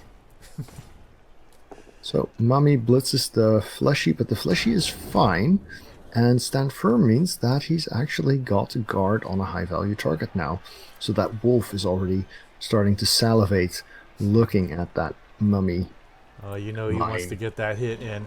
Yeah, and definitely the biggest thing is you want to base the opponent where he'll have to make those 1 in 9 blocks where he could fail it, instead of both of the mummies would block only a 1 in 36 that he's going to fail it. So yeah, you don't want to be standing next to those guys. Yeah, this is exactly what I was looking at earlier. I think we're going to see a blitz on that Mummy from the claw home, and if that is good, then that means that the time to connect more has come. Yeah. Because once that Mummy is out, the 2 fleshies can suddenly do some real disruption of the steady formation, basically. And look at that, the ghoul coming around the right side. I was about to say maybe the werewolf can come around the back side, but the ghoul comes around, get the assist, and kind of takes away the backside blitz instead of the front side blitz. Yeah, but there's still plenty of room for assists because the fleshy can just stand up and still guard. Yeah, I was just saying the backside blitz where he can push the mummy forward into his own camp. Yeah, preventing that is good, and getting the fleshy down helps too, because at least that way he's immobilized. If he were just already standing there and able to block after the mummy might die, then that would be brutal. Now he's looking at Of course, blitzing the mummy, before he had the option to maybe chain push the mummy on the blitz, but now he does not, and that means that on a if he starts off with a 2-die but rolls a push, he's actually pushing into the guard white, which is why he's bringing in this guard fleshy here, so that on the push he still gets that third assist from that side, leaving him with a 1-die instead of a half-die on the follow-up block. He will base up some of these other opponents here, where, as we said before, you want to base the ghouls and the zombies, but not necessarily the mummy. But here comes the blitz on that block and guard mummy in the front. And let's see if he's going to be able to get a removal. If he does, this could change the game. Oh, the block dice are good at least. And the follow-up. And... hit here. KO! That'll do! Oh, that'll do. That'll do, Donkey. That'll do. Are we going to see him dodge out, or are we going to see him remain behind? He's only got 2 rerolls. But of course he is a very high value target there. Oh, he does go for the dodge, regretting the time he didn't last time, but armor holds. Armor holds. Nice. And that was definitely a key dodge away here. Didn't want to get his piece in danger. I mean, it's as we said in the beginning of the game. I mean, without that piece, it is such a different game for the Necroman team. It's so much more difficult to win it. Absolutely. It is absolutely game on, though. Mummy out, 2 pieces, and as we've seen before, 2 pieces down. Now suddenly the offense has to kind of do something. He might actually have to start moving the ball up and threaten the score before he just kind of hold the ball. But now Undead team has to kind of move the ball up and get it out of his area.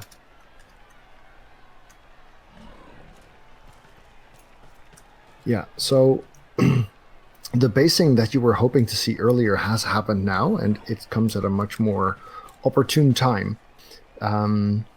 So the Necro are keeping the Undead close. Although, you know, the two base players who are next to the guards are ghouls themselves, so they can reposition with relative ease. And with the werewolf being down on his own dodge, he can't get very far this turn. The tackle wolf might see a blitz, but I guess the flesh golem on the left side. Oh, I'll go on and switch views again. By the way, sorry about that. Oh yeah, that'd be good.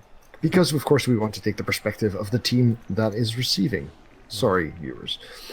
So the tackle wolf might very well be the one blitzing here, unless a good opportunity for James T. Kirk to blitz something close remains. Ooh, look at that. And that kind of just pushes the issue that, look, Undead team, they kind of need to score it now, or at least move the ball up, because Necro team, you can't sit back. Piling on, mighty blow. And look at that, the ghoul's actually saying, hey, hit me if you dare. I dare ya.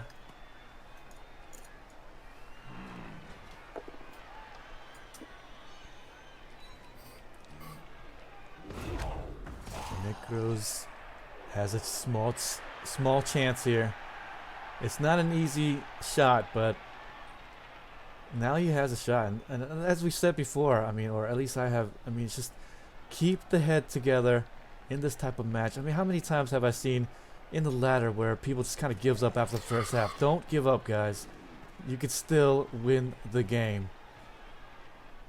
He could, in theory, get dice on the other mummy. And since it's his second GFI, yeah, no, that doesn't work because there's no guard that can reach that spot, so that's not happening. Yeah, and I think there's gonna be a blitz here on the ghoul on the right, but probably from the tackle werewolf and not necessarily from the piling on mighty blow. But we'll see. Mighty blow and piling on him, but only a defender down, they can take him down. Well, both down works. It's just, you know, you're not piling on anything. You're not piling on anything. Yeah. So this typical column defense works very well if your objective is to prevent the other team from scoring. But that's not good enough.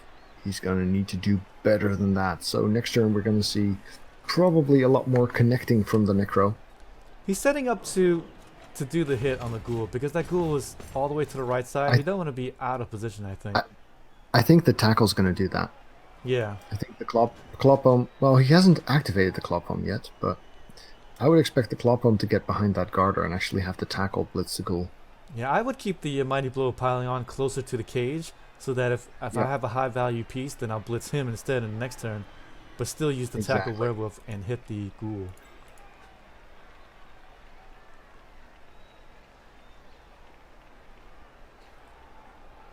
But that's just me. I think he's still considering it, because he also knows that status quo won't save him, and he needs to take risks.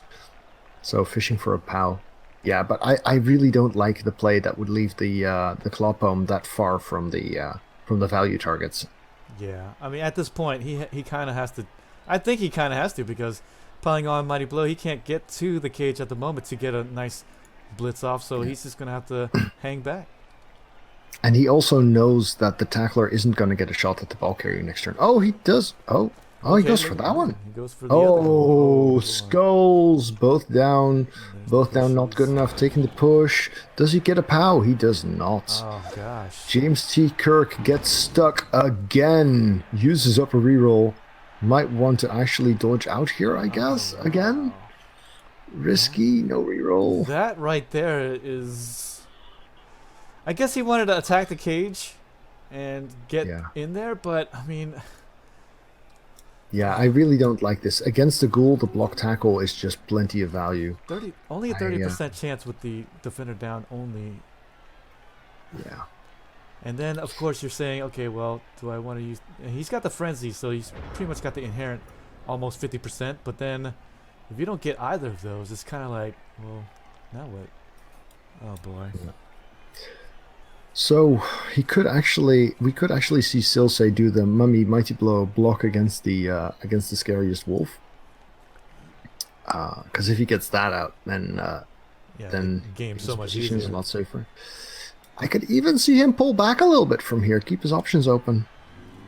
Yeah, here comes the blitz. Not basing the Strength cage. 5, mighty blow, good enough. Either one works. I think he's going to take the both down.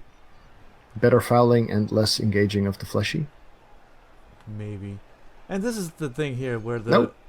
perhaps the zombies earlier may have just taken the basing instead of Oh, boy. bye puppy. There it goes. James T. Kirk is out again. KO instead of Kaz this time, but it doesn't really matter because regen has about as good a chance as KO recovery. So, RTSD. No. And you know, again, probably should have based the cage there.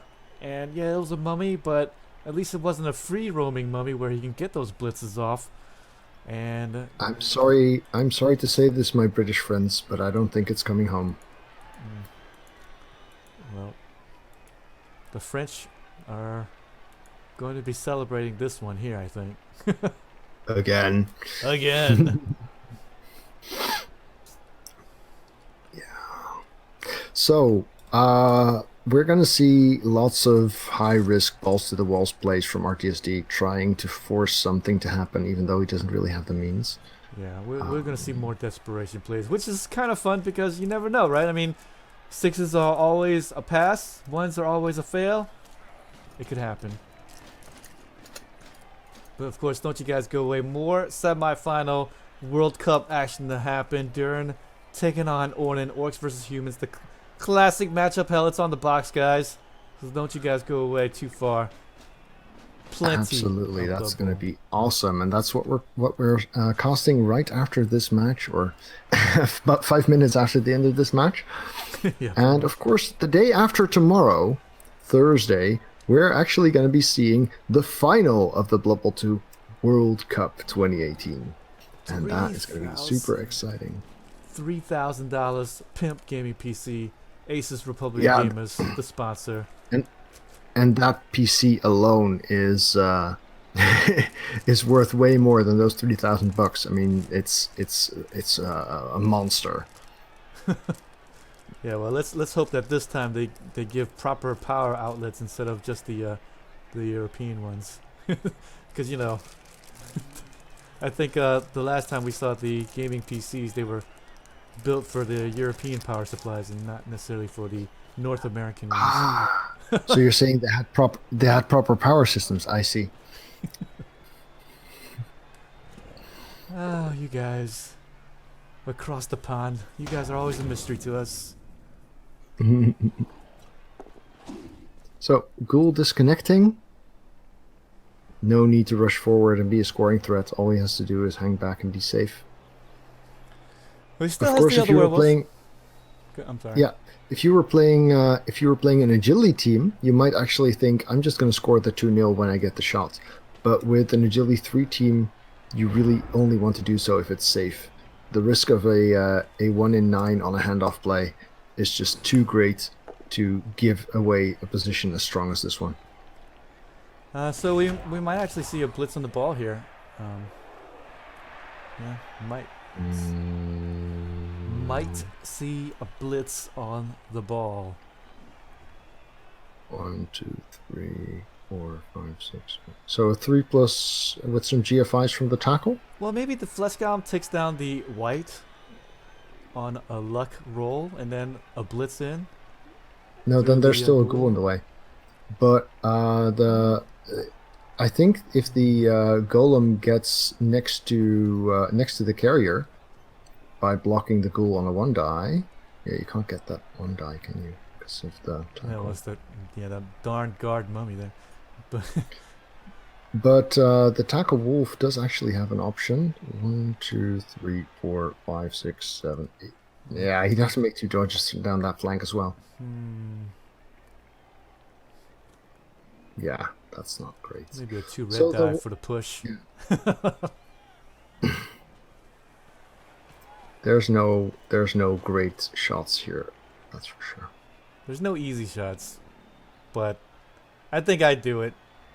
2 red die on the white, the dodge around past the ghoul and white into a... Problem is that getting the white down isn't trivial either, because he's next to both the ghoul and the mummy.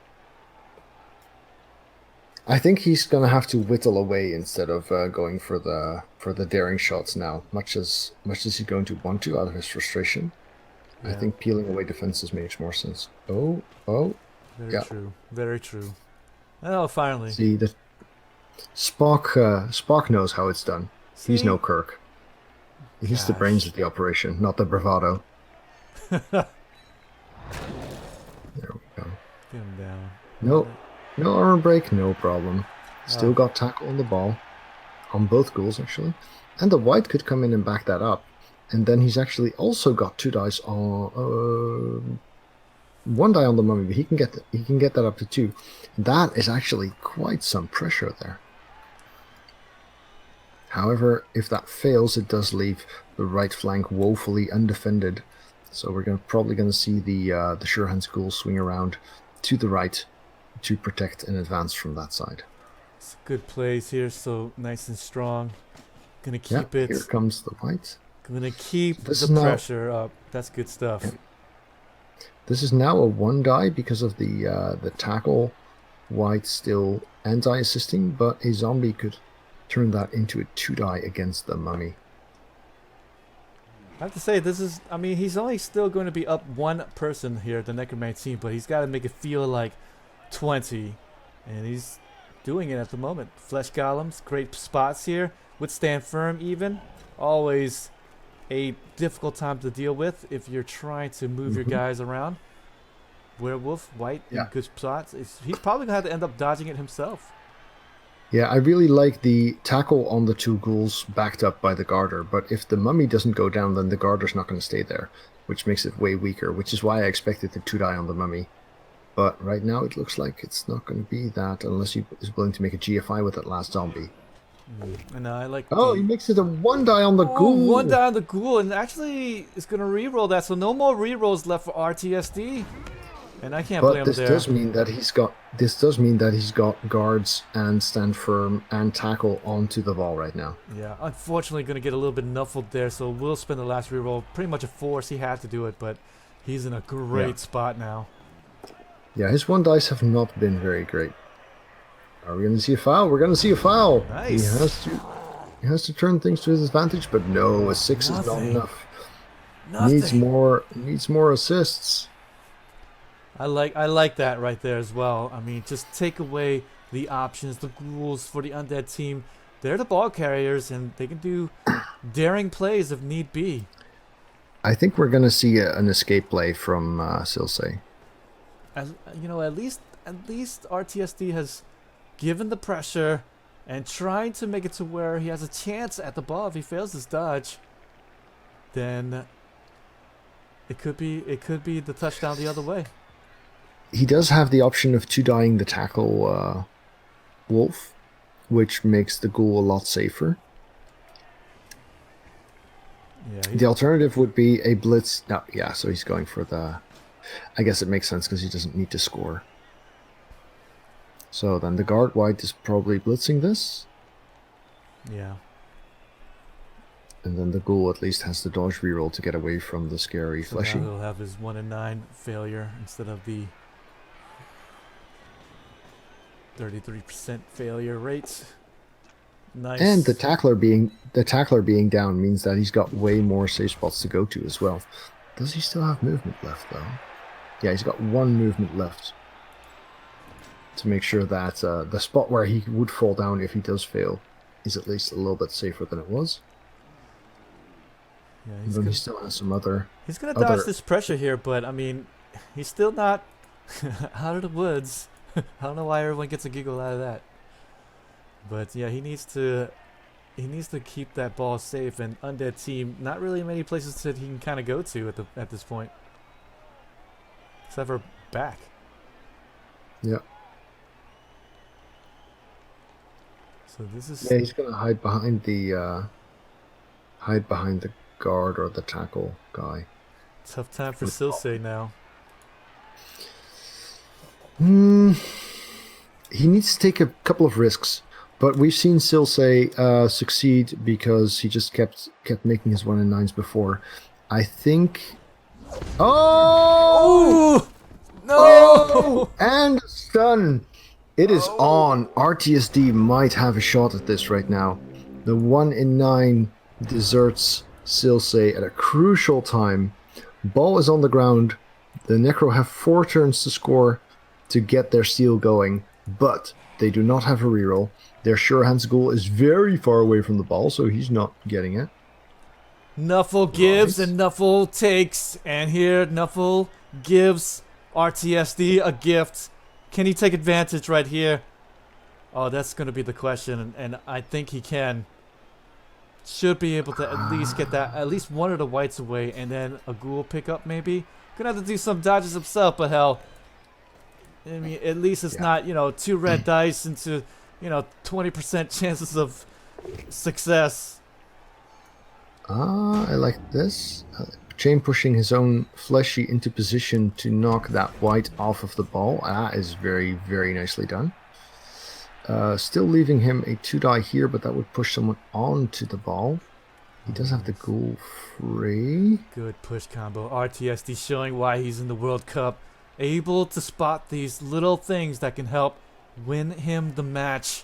So Flesh Golem, 2-die block, easy. Nice defender down die. He's going to be able to get at least his own fleshy to mark the ball. And that makes things a whole lot more difficult. Absolutely. He's still going to have trouble removing the tackler from the ball. He might have to go for a 1-die into 2-die blitz there with his own tackle. Now that means scattering the ball, but I think that's his best chance at... Because if the 1-die from the wolf is a push, then he gets the tackler onto the ball, which makes the fleshy assist. So then we'd see a 2-die follow-up. I don't know. And depending on the scatter, the ghoul can pick it up. I don't even know. I don't even think that he needs to do the pickup now. He can actually use the ghoul to do the assist, and he still get the 2-die blitz on the ball. Not on the ball, on the white. And he might be okay-ish. I don't think that's good enough. I think that's handing initiative back over to the Undead.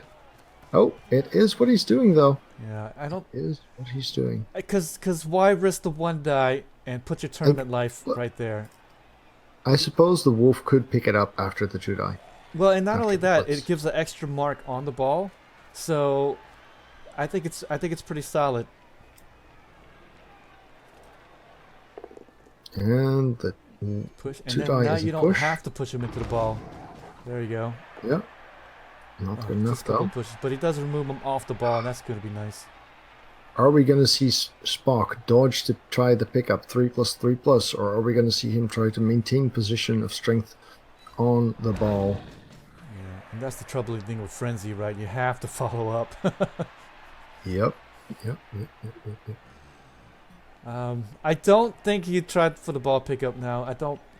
I like how the position is. He's got 3 turns after this, and a lot of distance to cross. He's not going to get rerolls later.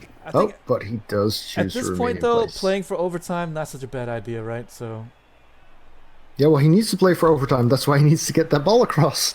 He needs this touchdown, otherwise 3 he's more out. turns, no worries. Well, Silsei has to be worried.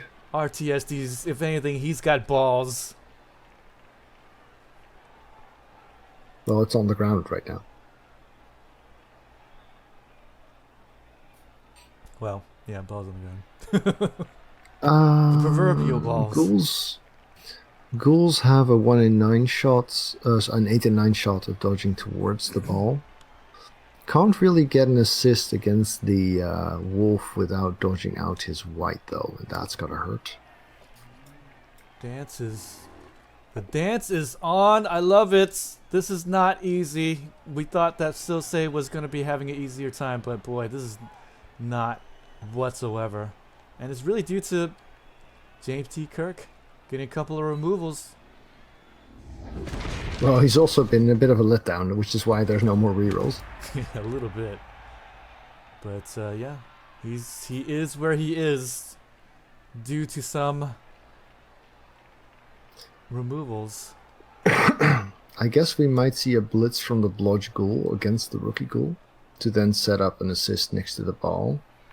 Yeah. But he needs one player to actually go. Well, no. At this I moment, think yeah, I think he doesn't even try for the pickup.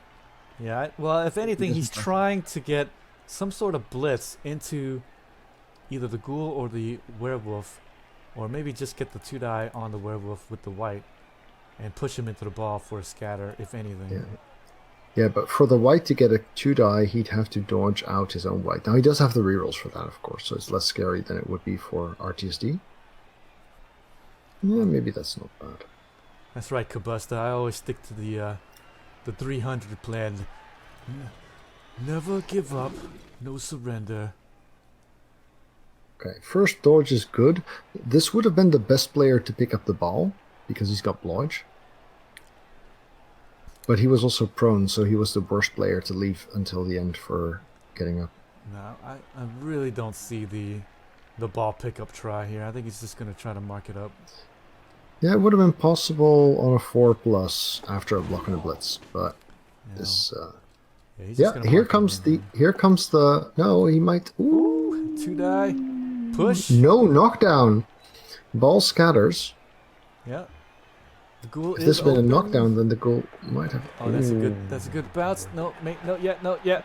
Oh. White wolf, white. That's All okay right. though. That's okay. The white ends up with it. He's got block and he's in an okay spot, but I mean, he would have definitely loved for him to not catch it. Unfortunately, he does. Yeah. Yeah, I really would have liked to see RTSD prevent this by going for the ballsy play last turn, because now his situation is just even harder than it was. He's not going to get more rerolls, so...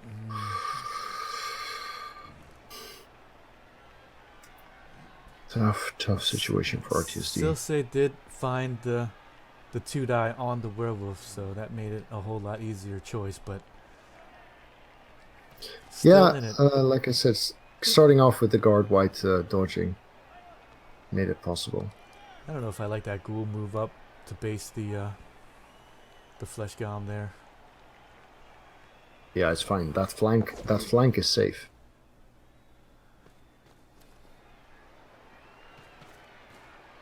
No, but then again, I guess he had to, because then the flesh golem moves up and gives the assist. Yeah, still might, because that ghoul can be removed. Yeah, indeed. Gets a 2-die on the ghoul, pushes enough, fleshy moves forward, and then you've got a 2-die on the ball, but no one to go and get it, really. That's the 3 problem. more turns left to play. RTSD needs to get this ball out. He still has chances, but it is slowly starting to fritter away. I really like the position on Master of Chaos, the lowest placed ghoul on Silsei's team.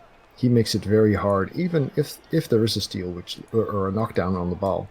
He makes it very hard for RTSD to go and get the ball. If it bounces that way, but yeah, it does provide a small outlet. But even if it doesn't bounce that way, it doesn't have to go near him. He's screening off still. Yeah, it's true. He's screening off the left side where a lot of RTSD's guys are, especially a ghoul with sure hands is. Where So- his only agility 3 is, pretty much. Yeah. Because the wolf is doing the block. Now he does still have the blitz, because he can get the knockdown on the ball without blitzing. Here's the 2-die. He Push can't get nuffled. Okay, great. So he will be able to get the flesh golem support here for the 2-die block here. Actually, he's might- gonna blitz. We might just see the wolf go for the blitz because he's the fastest. He needs to get across. He needs to do the pickup anyway. Yeah, he needs to do the pickup, if anything. Yep. So there's the movement up. Yeah, I like that positioning. That is way better. That is the best Just blitz positioning. and push. Yes. Push to the right instead of down when. So here we go. Can he do it? Okay. Defender Knockdown. stumbles. I think he pushes it on to next to the fleshy. I think Because he if pushes he's in him. his own way, Yeah. because the other way has two tackle zones, and a diagonal blocks his own path. Oh, he goes for the 2 There's a tackles outside. down. Whoa, injury though. Injury. Now the bounce is going to be huge. The bounce is going to matter Scatter. a lot. Oh, that's good. That Great is good. scatter! Oh, he Dodge can and dodge pick up. away! Ooh! Pick up! And the werewolf gets the touchdown! It's on, baby! RTSD scores it after all! Give Mr. Spock a cookie! A doggy treat! But OMG, he's done it, RTSD! When you think he's down, you can't count him out. 1-1. Oh boy. Mummy stays out. Puppy stays out. Oh. So, 2 turns for Silsei to pull off a touchdown with 2 rerolls, but only 1 mummy. Boy, this... You kind of want to win it in regulation, but at the same time, it's okay if it 9 does. players for Silsei. I believe it's full complement for Necromantic 11. Yep. So... I mean, they're still missing their killer, but at least they have 11 players. Well, they're both missing key pieces, but yeah. Yeah. That was lovely. That was lovely.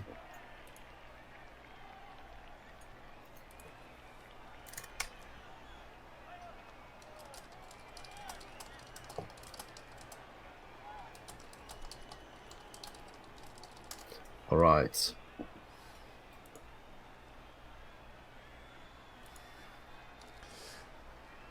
Necromantic team pulls it out. I love that. It's just able to methodically move in. There was times where I was like, let's just go for it, but then you said, yes, slow it down. Then I said, let's slow it down. You say, let's go for it. So it's been like back and forth. I mean, these are the coaching decisions that we have to make every single time we play, and I love that it worked out. So, lovely, lovely stuff. The underdog story, RTSD turning over Silsei in his defensive half. Are they playing on your view? Because then I might need to reconnect. No, they're not playing on my view either, so... Ah, okay. I'm thinking... Silsei. They're probably chatting. Yeah, probably just talking it over or just thinking. Maybe somebody went to the bathroom break after that one. Yeah, in there. So, Silsei is probably going to try and pull out all the stops to score in regulation time and not allow RTSD the chance at overtime. Still has 4 ghouls, I believe. 1, 2, 3, 4. Yes, so a lot of mobility on Silsei's Undead and the rerolls. With him being down in numbers, I just don't see the Undead team doing too much with it. He's probably just going to keep the ball safe for a couple of turns and then go into overtime period. So, of course, in overtime period, if you guys don't know, it is going to be a sudden death overtime. And, of course, there's just a coin flip to select who will have the offensive side. And, of course, whoever does have the offensive side will have a slight advantage of winning the game. Yeah. I wonder if anyone's ever done stats on that, but massive, massive advantage. Well, you know, I have casted lots of games, and yeah, I mean, definitely the person who does get the ball has the advantage, but I wouldn't say a massive advantage. I would say about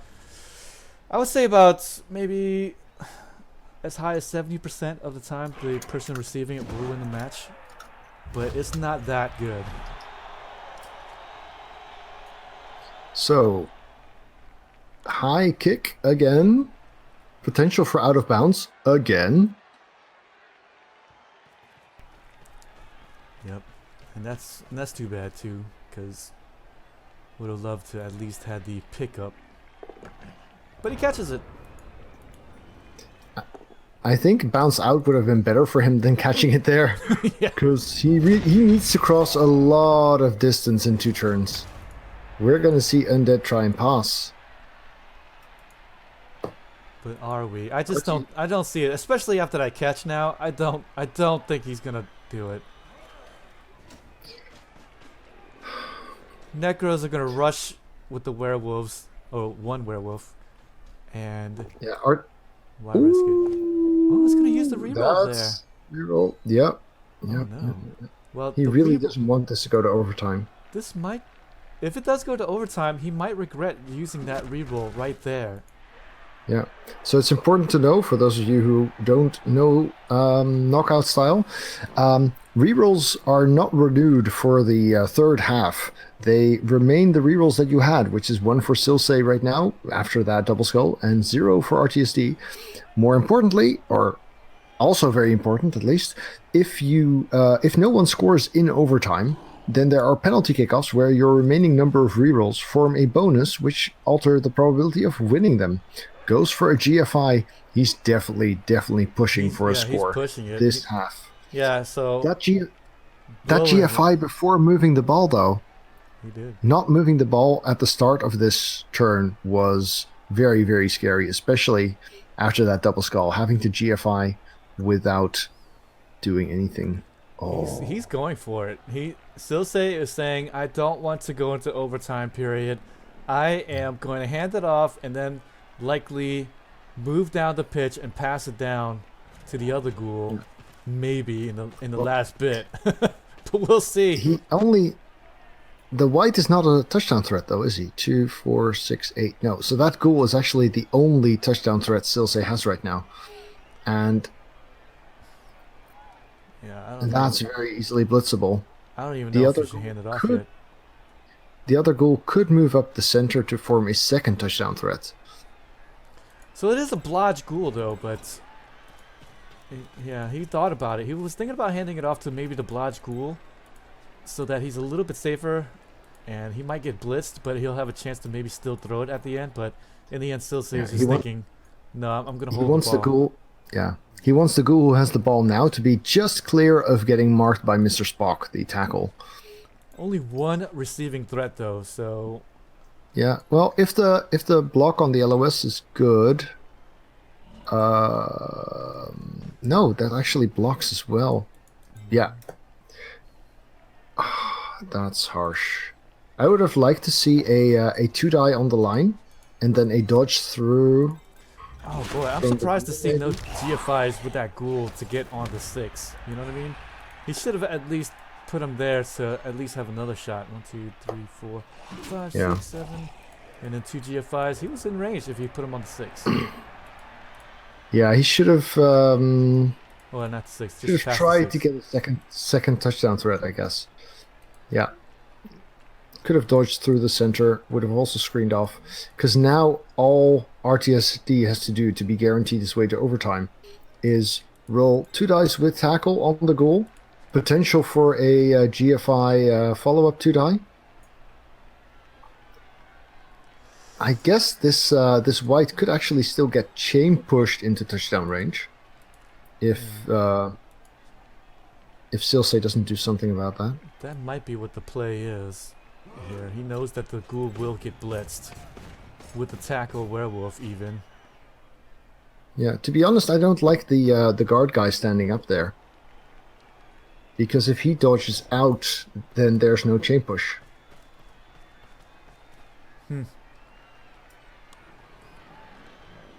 Well, at this point, Silsei just needs to stop this touchdown. I mean, RTSD needs to stop this touchdown. Okay, first 2-die is bad. That means we're going to go into a GFI for the second 2-die. Yeah. No reroll. Everything's scary. Does he make the GFI? No! No GFI, and White might dodge for the blitz, and then the ghoul, another dodge. Hey, what do you think? The ball is still very, very far, though. I suppose a handoff to Master of Chaos, followed by a pass into the end zone, might just be the play. Yeah, and that's kind of where I was saying before, where maybe the handoff to the blodge ghoul there to get the ball up to the center.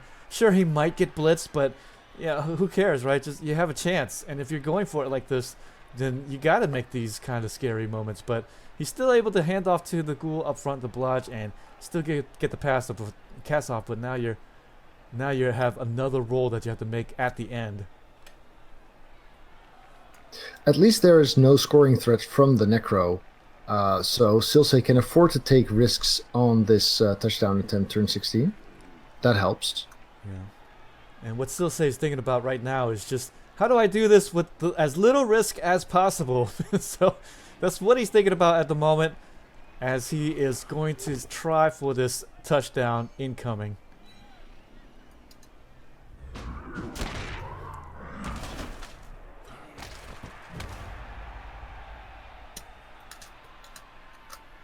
So there's the punch. He can actually get the ghoul over there for some support,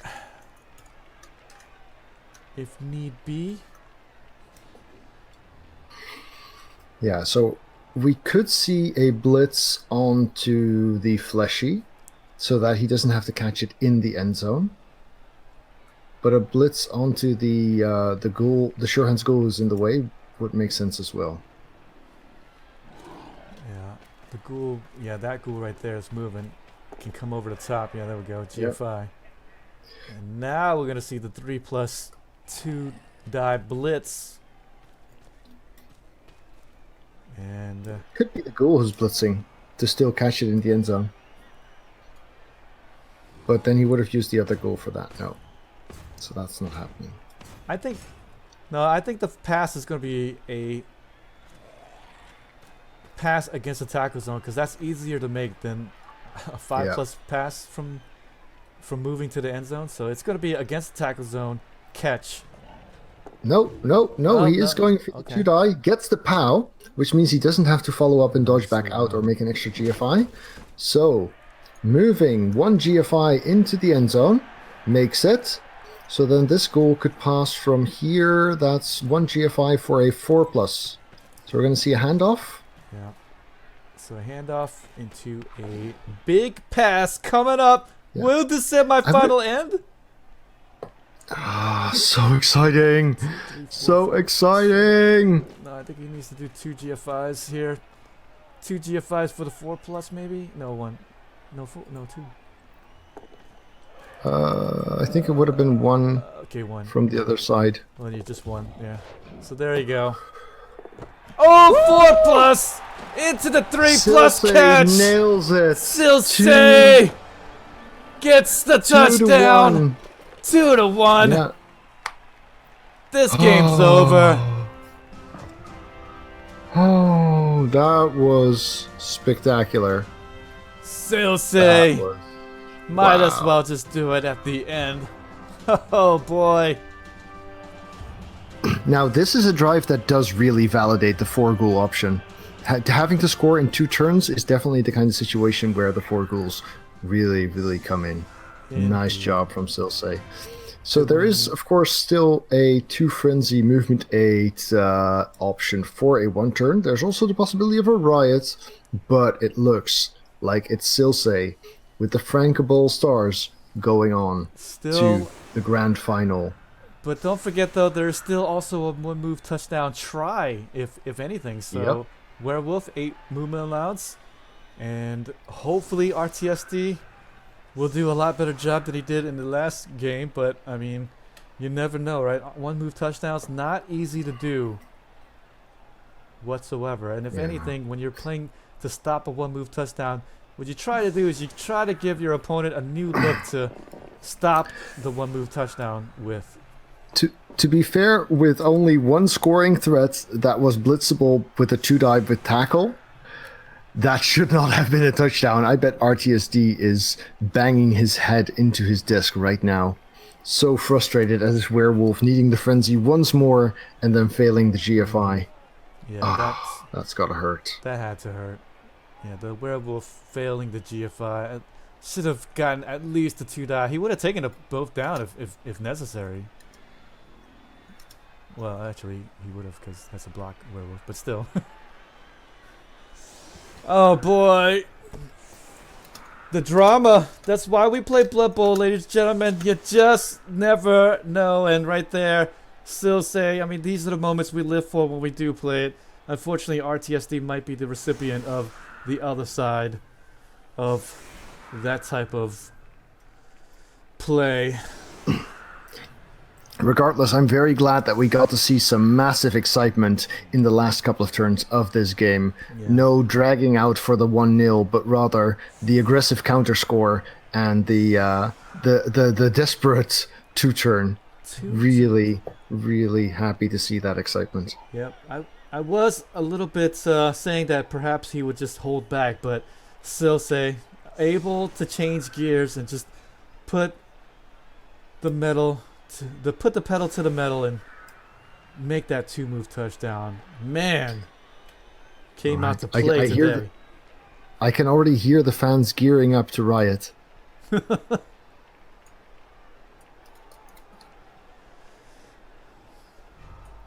All right, the time is up.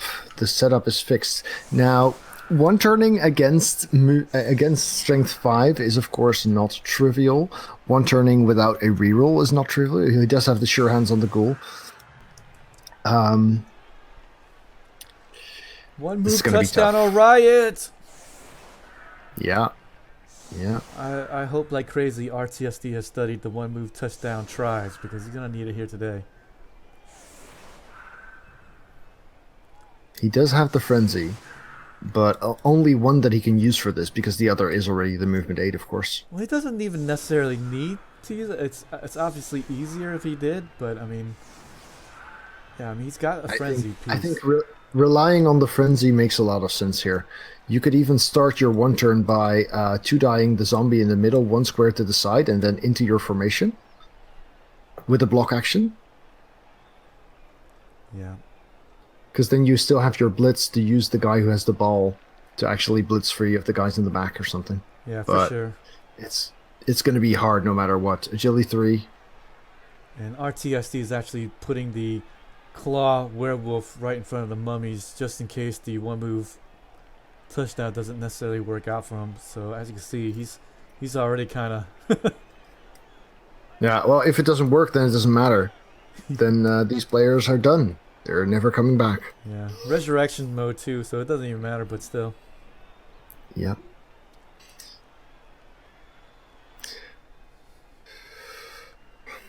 Will it go? He also has to think of how to do this if there is a riot.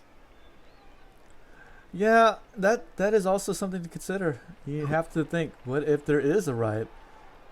I think he's going to start with blocking the mummy on our right side, which I'm going to switch to our left since he's receiving now. So, he's going to start by blocking the mummy on the left, and then using the tackle to blitz with frenzy for a push. No perfect and have the second defense. push go in the right direction. No help for either side. Okay. Start with the 2-die to open up things towards the zombie. And 1, 2, there's 3, 4, 5. We might actually see the pass happen first, because the wolf is just moving further and further away as he does this. So the pass first would have made a lot of sense. He needs Yeah, pushes another here. push. Nicely done. 3-die even. Beautifully done. Yeah. Does have the first push. Will use the frenzy. I really would have liked to see the pass before the pushes, because the pushes put the wolf further away and in more tackle zones as this progresses. Yes, indeed. That probably would have been a better play. But at this point... no, one more. That's not a push. Oh, and that is not a push. Oh boy. That's it, guys. One more push away from giving us a little bit extra drama. Congratulations to Silsei for progressing to the grand final of the Blood 2 2018 World Cup. France is in the final of the World Cup again. Also, massive congratulations to RTSD for making it this far, for playing a great game, for winning $1,000, getting into the semifinals. Awesome job from both coaches. Super exciting. And yeah, we're going to see Silsei in the grand final. Silsei the winner, 2-1.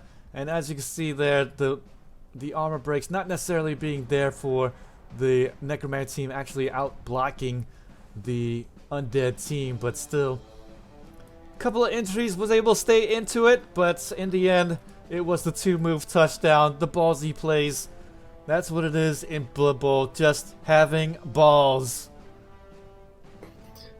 That was very exciting. I'm very glad with those last couple of turns giving everyone the action we crave. No cowardly hiding in the back, but rather fighting over the ball, pushing forward.